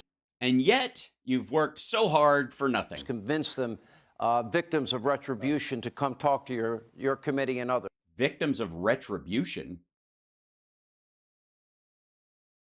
What do you mean the whistleblowers that still have their jobs and weren't fired, who were covered under whistleblower protection, and who were the retribution, I think, according to Sean Hannity, insofar as what we've seen, is that they were pulled off a case and put on something else that was worth a lot more money to the government, by the way, billion-dollar cases as opposed to million-dollar cases. They were pulled off those cases and put someplace else when they would have rather just gone after Biden's son, even though it was pretty much buttoned down. Yeah. Well, and remember with the suspicious activity reports, one reason they blocked us early on, Sean, they said, well, there's nothing to see here. You won't. Right. There isn't. Find anything. Well, here's what we found when we gained access to the suspicious activity reports on the Bidens. We found that the president did have transactions that went to his family members while he was vice president. That was something the media. No. The vice president did not have transactions that went to his family members. His family members had transactions. Now, do Jared and Ivanka and Don and Eric. Jesus Christ. Yeah, said never happened. They always said the wire transfers happened after he left office. We proved that they happened while he was vice president. No. No. The idea that any of the money went to Joe himself, even the 10% for the big guy horseshit, they haven't buttoned that down at all. But even the rest of this stuff, the allegations happened in 2017. Again, no longer vice president, not intending to run for office ever again, effectively retired. So again, what the fuck? Who buys a politician who's that old and not going to be involved anymore? Especially when the opposition that won was so antithetical. What do you think, he's going to have the ear of the Trump administration in 2017? And we proved that 9 Biden family members were a part of the influence peddling scheme, not just the president. No, he didn't. Again, what's the influence? What's the policy? What was the change? What happened? What did Biden do when he got in office in exchange for this? And certainly, what kind of influence was he still peddling in 2017? President's son and they were funneling this money through LLCs. They were funneling through.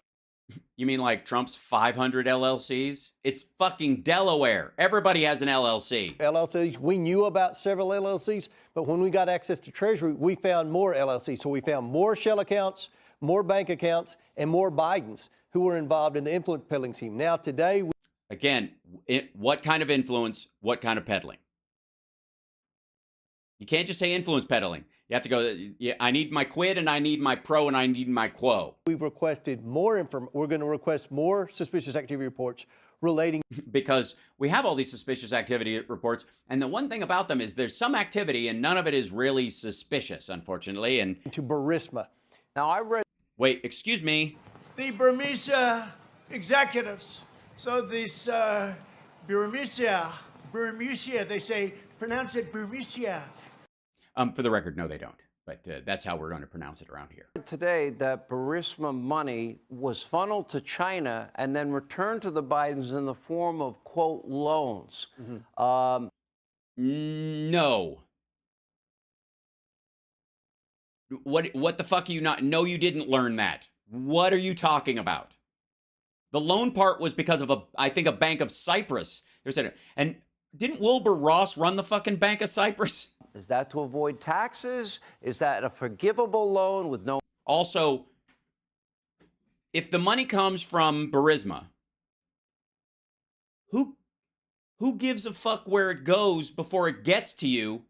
Does the money become less from Burisma the number of places it bounces through, or is that just how they cover shit because they have deals with maybe, just maybe, and this might be a little bit crazy, that China buys a lot of oil and gas and has deals with companies in Kazakhstan and Russia and Ukraine at the time. No interest, like we had heard, might have happened with $5 million. Do we know anything about that? Yeah, tell us. So everything Sean said right there is a gibberish muddle of 5 different maybe coulda stories, all thrown together in some sort of crime salad. So Comer will clean it up, though, I'm sure. Interest, like we had heard, might have happened with $5 million. Do we know anything about that? All we know is in the Form 1020, the FBI Form 1020, the 1020 or 1023? 1023. Yeah, 1023, whatever works. Okay. The oligarch bragged that investigators, it would take 10 years to find all the different transactions that they... Which oligarch would that be? The guy who's been missing since the Trump administration? The guy who was prosecuted and had to flee Ukraine because the Shokin, the guy that Biden insisted must be fired, wouldn't go after him. Then the guy that came in after him, who replaced him, did go after him. And during that time, he fled the country. That guy, I'm just clarifying. That they used to launder the money to the Bidens. So we think they used through loans. We think they transferred through other countries. We think they transferred through stocks. We requested stock accounts in addition to bank accounts. So we're going through this, but we also have information that would lead us to believe there's information in suspicious activity reports where banks realized what was going on. They are pretty quick to catch money laundering. And that no, they fucking aren't, especially the Bank of Cyprus. And by the way, do Deutsche Bank and Trump accounts, please, right now. Just go on about that. Tell me all about how they know about money laundering. Secondly, where are you? Okay, it's just so aggravatingly dumb. Okay, after 9/11, anything over $10,000 qualified for a suspicious activity report. Anything. There's thousands upon thousands upon thousands of them all the fucking time. And if you don't believe me, try to put money down on a house and transfer money so that you and your spouse or your relatives or whatever, if your parents give you money or somebody gifts you some money or they put it all in one big fell swoop, everybody in that group that goes, we're going to finally get these kids a house now that they're married. All of them are going to have a suspicious activity report. All of them are going to have an SAR on file because you tried to buy a house. Moving that amount of money around, that's it. If you try to just move your money from like other bank accounts into one account before you write a check for your down payment, that was one of the reasons why in 2008, part of what dragged some of the financial crash, one of the tipping points, one of the things that was so a little bit of sand in the fucking engine during that process that mucked with everybody buying houses on houses and rolling the costs and using the equity in a house you don't fully own to buy another house and all that kind of shit. In there with it was the SARs at that time, the suspicious activity reports, were slowing the transfer. There was a delay of hours, sometimes 24 hours, sometimes 2 days. And there was so much like quick moving real estate cash running around that it jagged it all up. That was part of the reason for it hitting its tipping point was the SAR. That's what all the banks did in the previous suspicious activity reports. They detected But these are money LLCs laundering. that were not legitimate businesses. Right. They And were the there to banks knew receive that, money and redistribute money. Absolutely. Fair statement? And when you set up a bunch of shell companies for the sole purpose of laundering money, that's called racketeering. The banks knew. No, it isn't. And also, like, money laundering is just money laundering. Racketeering involves a lot of other shit.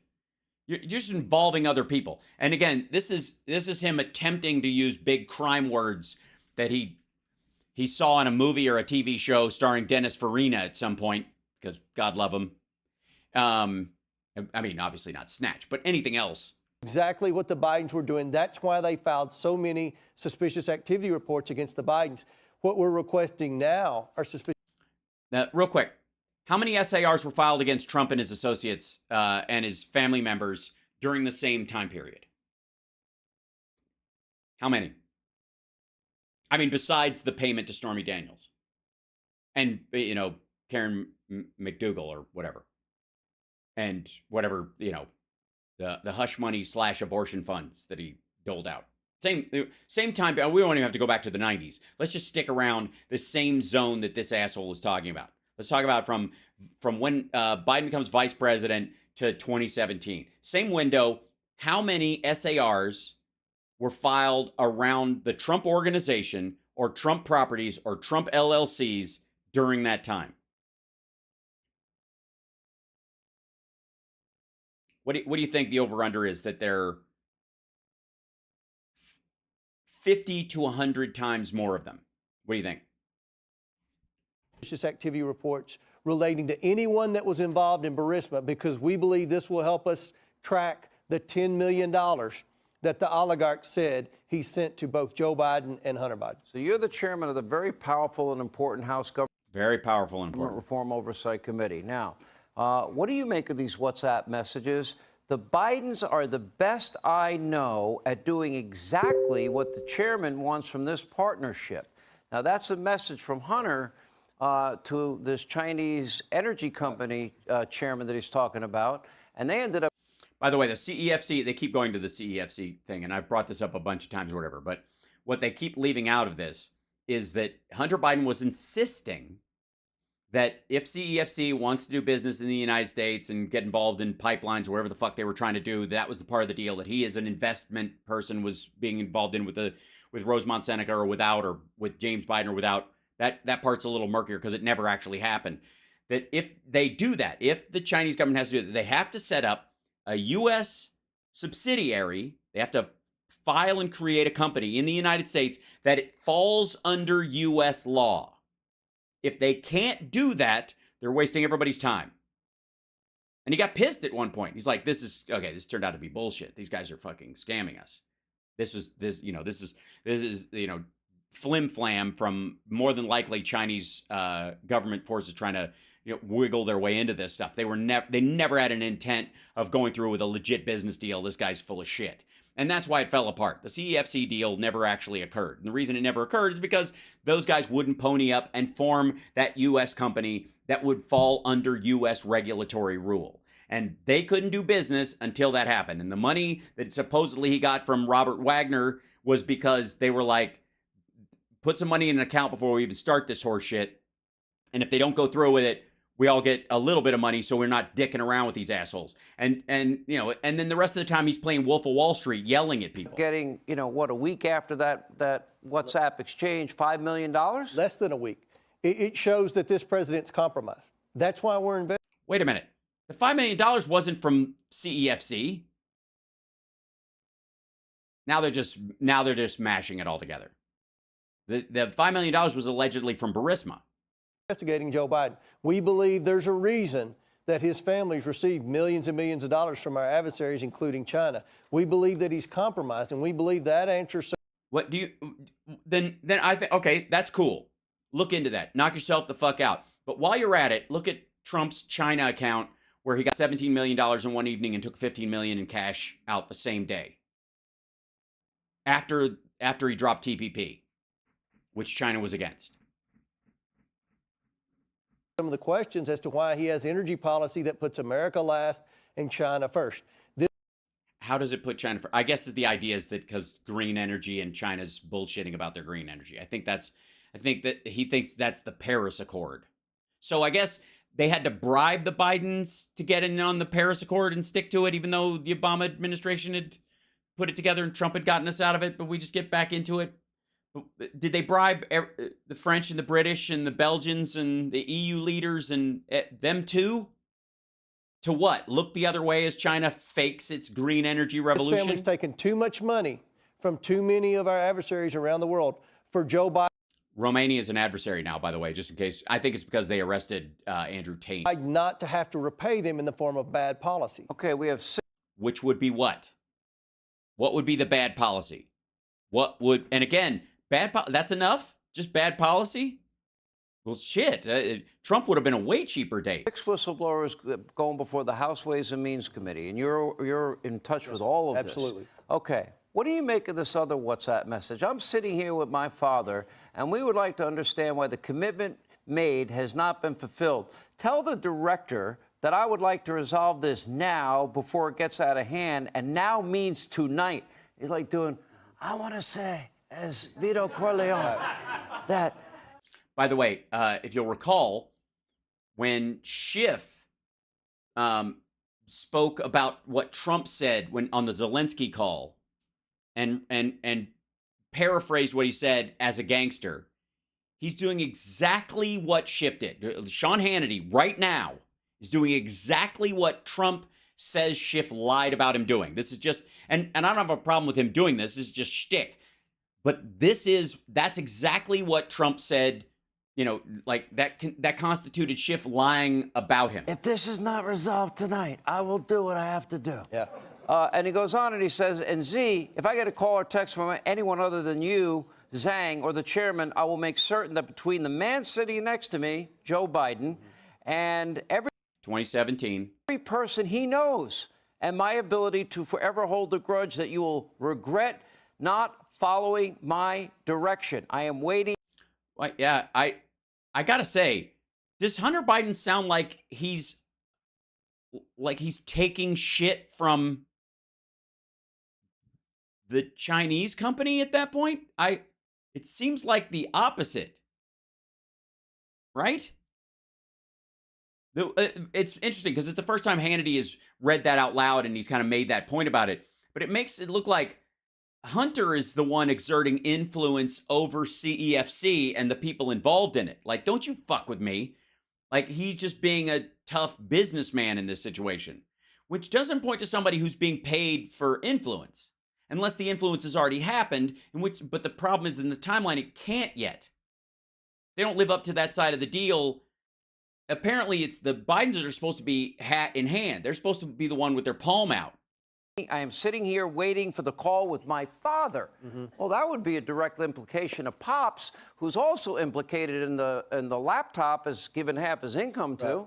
Well, no, he had to give us half his income because he was an addict and his parents were holding it for him. The other thing is, again, if he's giving him 50-50, then how come Hunter's, what bag man gets 50-50? We're going to see this play out in the House Oversight Committee. We totally are. But that is absolutely true. We are totally going to see this play out. Is that Joe Biden set up all of these deals initially? He was not only did he know about them, he was a central figure in them. There's no way China's going to send $5 million to Hunter Biden because he's... Are you fucking kidding me? Especially in 2017 dollars, the Chinese were throwing millions everywhere. Since when is $5 million a lot of money? I'm dead serious. This is seed money for a small energy project. They might have had the idea that they would have deeper hooks later and bigger payouts later, but I thought he walked out of there with $1 billion. Remember, that was the original narrative. Wait, hold on one second. I have to, real quick. Let's see. Trump. Whoops, hold on.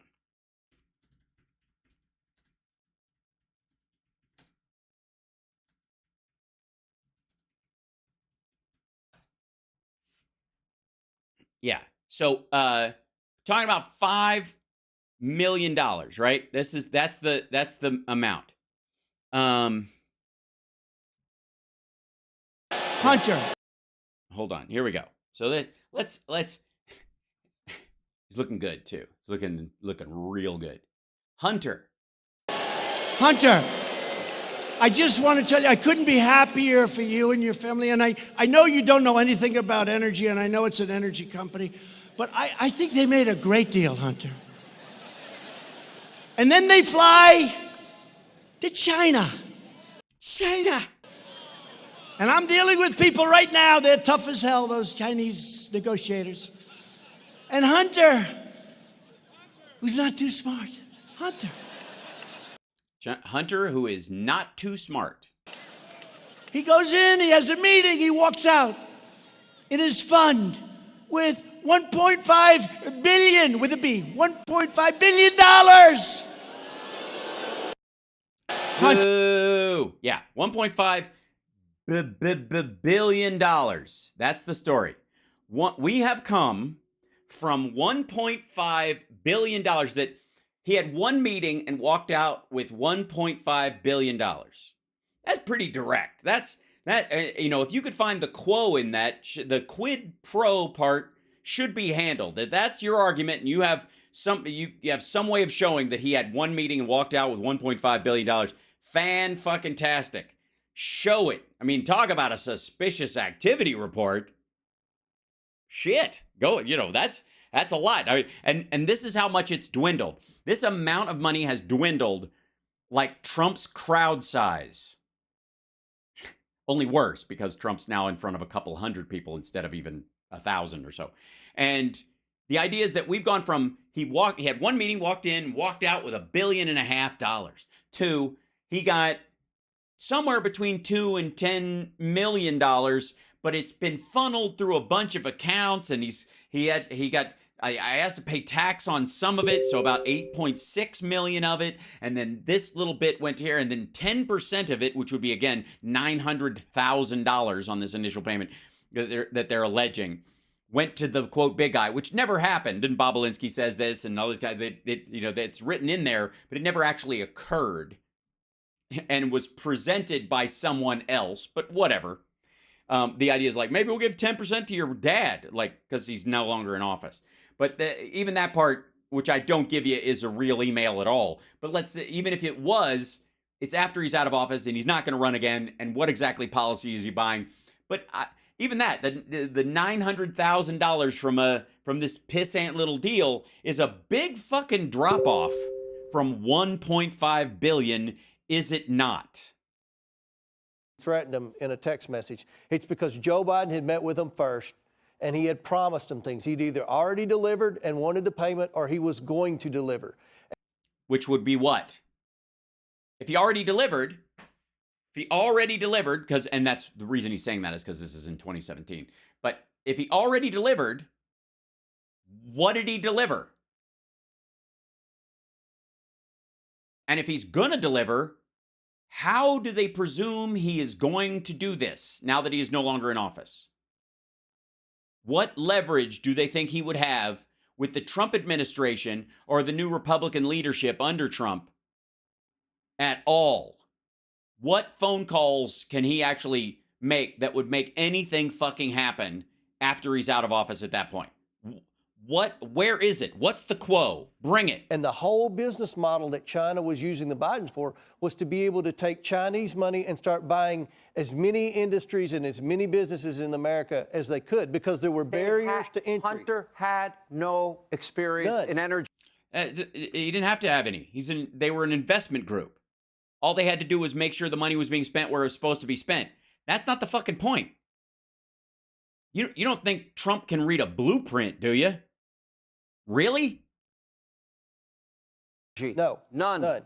And it wasn't just energy. It was anything they could invest. Also, he's got hats on the fucking table so he can throw it at him. Hannity's throwing hats into the crowd right now. What kind of Jerry Springer horse shit is this?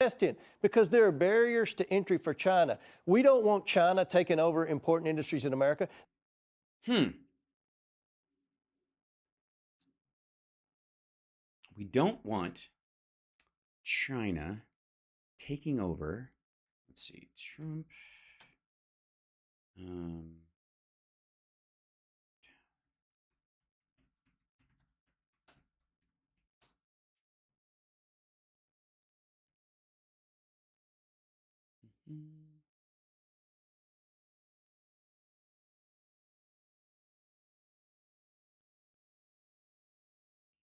we go.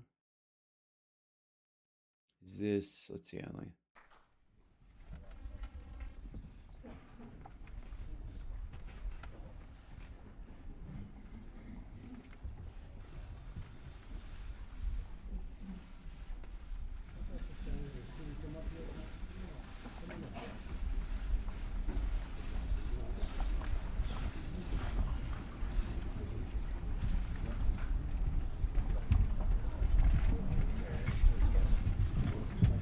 This is Donald Trump. This for the who's at home. Signing the trade deal with China. And he. Let's see if I can shrink this down a little bit. This would allegedly go on to be, the phase 1 of a 3-phase deal that never happened, that China also never lived up to. They never followed up with all this, but this is during a period when Americans were in food lines because of COVID that they would buy over the. Let's see if he says something. Hold on. I think he just talks about this and then. There you go. Look at this. Palm. Oh yeah, there you go. Palm up. Everything.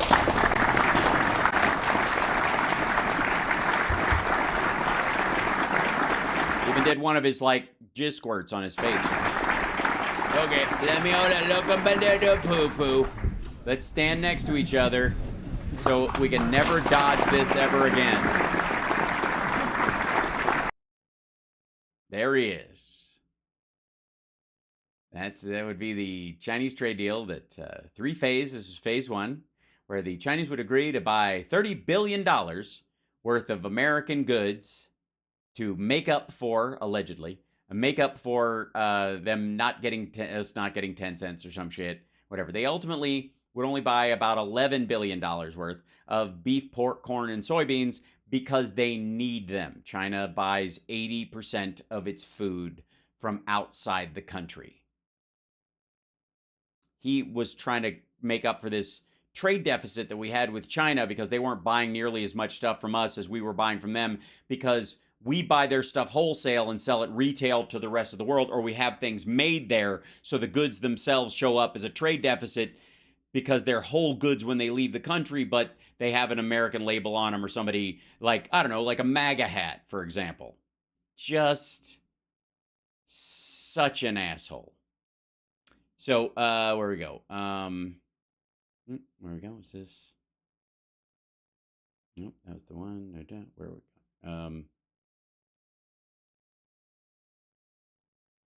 Yeah, so that's him claiming that Hunter got $1.5 billion from China after one meeting. Meanwhile, I guess it took him a long fucking time to work his way through just getting $10 billion of goods bought that they were gonna buy anyways for a deal they never were gonna follow through on.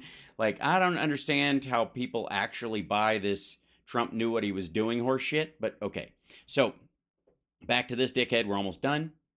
They were using the Bidens to navigate the bureaucracy. What did the chairman expect from the Bidens? Sorry, they were using the Bidens to navigate Important what? industries in America. They were using the Bidens to navigate what did the the bureaucracy. chairman expect from the Bidens? What the fuck?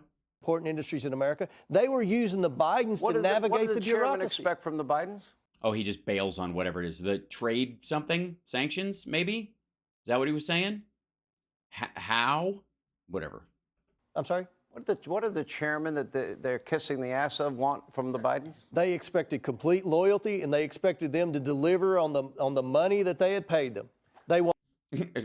All right. Yeah. So the other half of the WhatsApp message, he's just going to that's him spackling the. This would be the corruption of the gaps, for what atheists call the God of the gaps, where religious people just anything you can't explain, you just spackle God in the hole and call it a day. This would be corruption of the gaps. Access to the government at the highest levels. Sure. How would you have access to the government at the highest levels when you're talking to the vice president's son a year after he's left office and isn't planning to run again?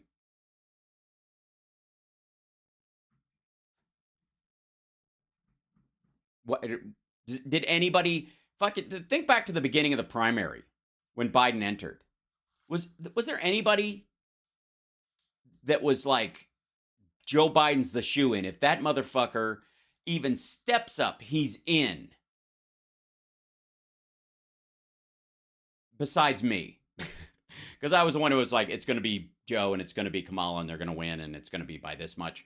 And I was right. You're welcome. But was anybody else?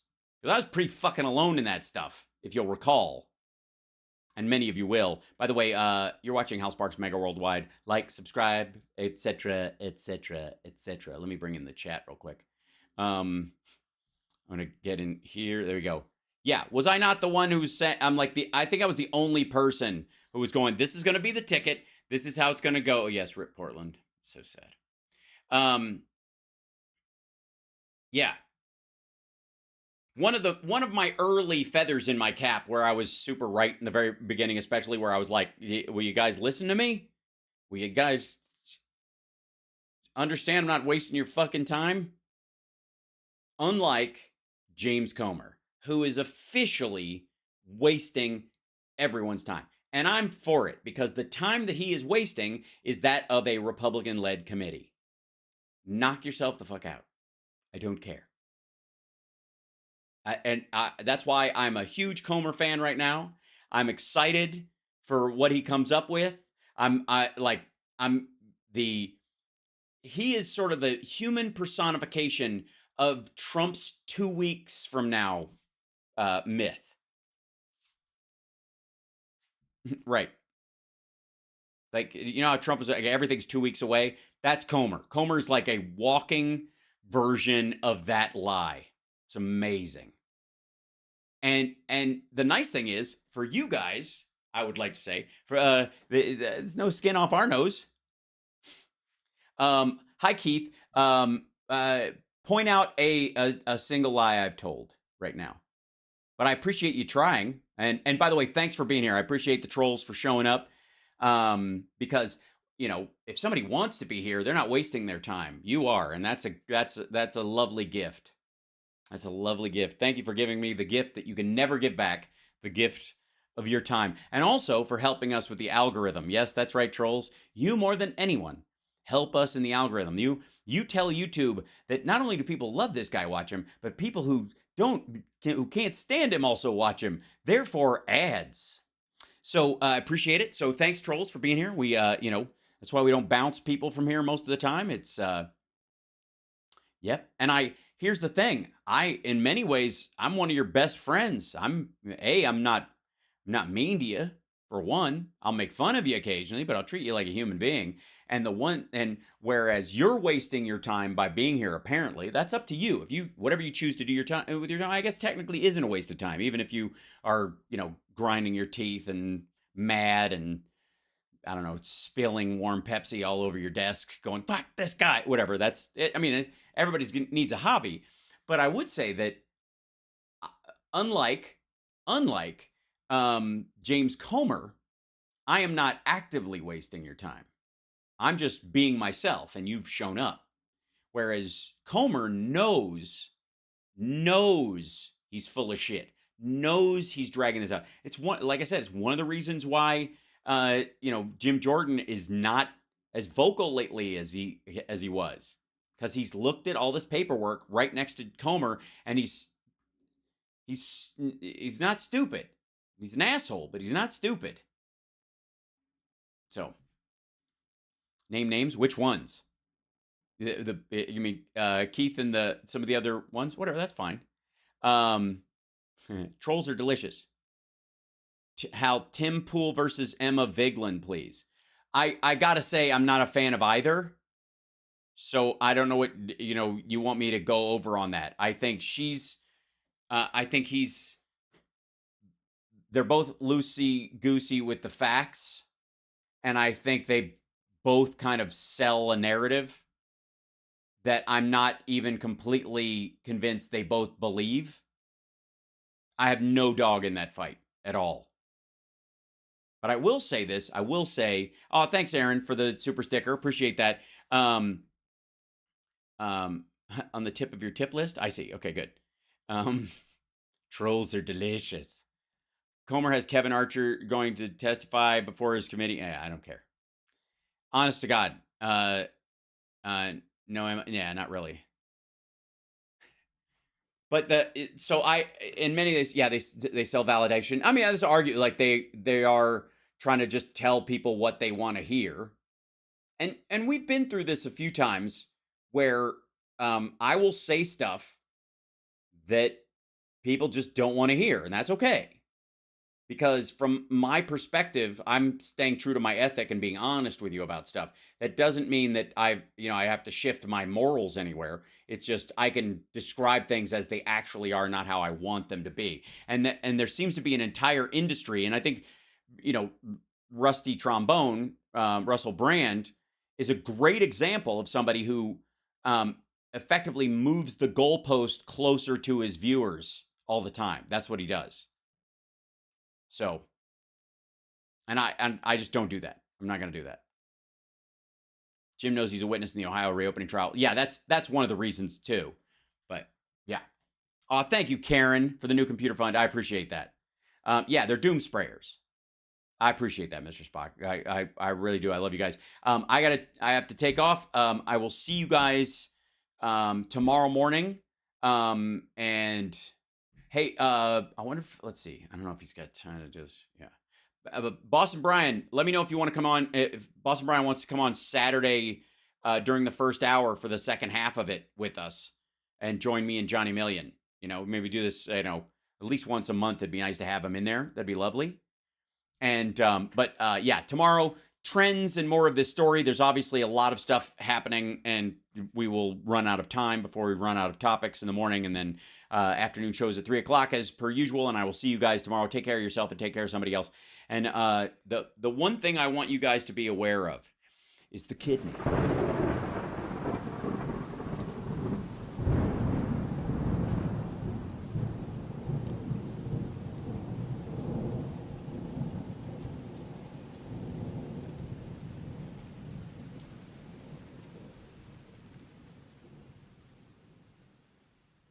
Hashtag Rip Portland.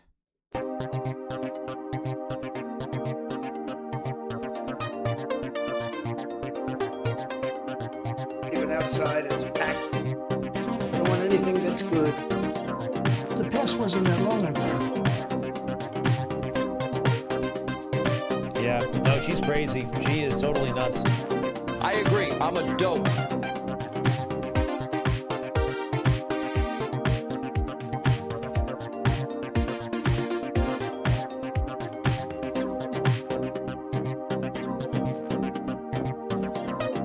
Like this, I'd probably feel 100%. Thank you, Doc. You ever serve time? Where's Dick? Hi, Dick. Do we like Dick? Yes. What? They said, oh. Action replays in magnified fortune. I broke their ass. I was a private business people. I had a beat off. In his sock drawer. When they gaze upon Yosemites, you could say it's a bad door, but I call it a smart door. I don't read, obviously. Again, the words are conditions. I don't read, obviously. A thing called religion. Very important. Religion. I don't read, obviously. Here I am like an idiot. In his sock drawer. First new branch of the U.S. Armed Forces in 75 years. Space Oh my gosh, Force. Cynthia. Not since the Thank you so much. My goodness. Love to you. Thank you so much for that. Snuck it in right at the tail end. That was, oh my gosh. Love you. Thank you so much.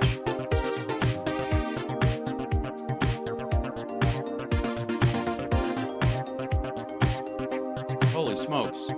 Hope that was on purpose. If not, oh my gosh. Love you. Thank you. We're going to get that computer. It's going to happen.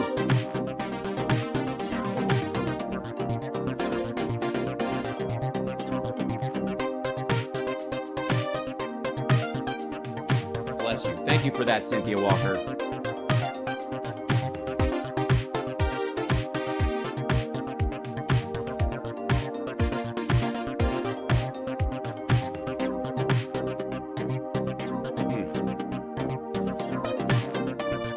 Speechless. That's so lovely.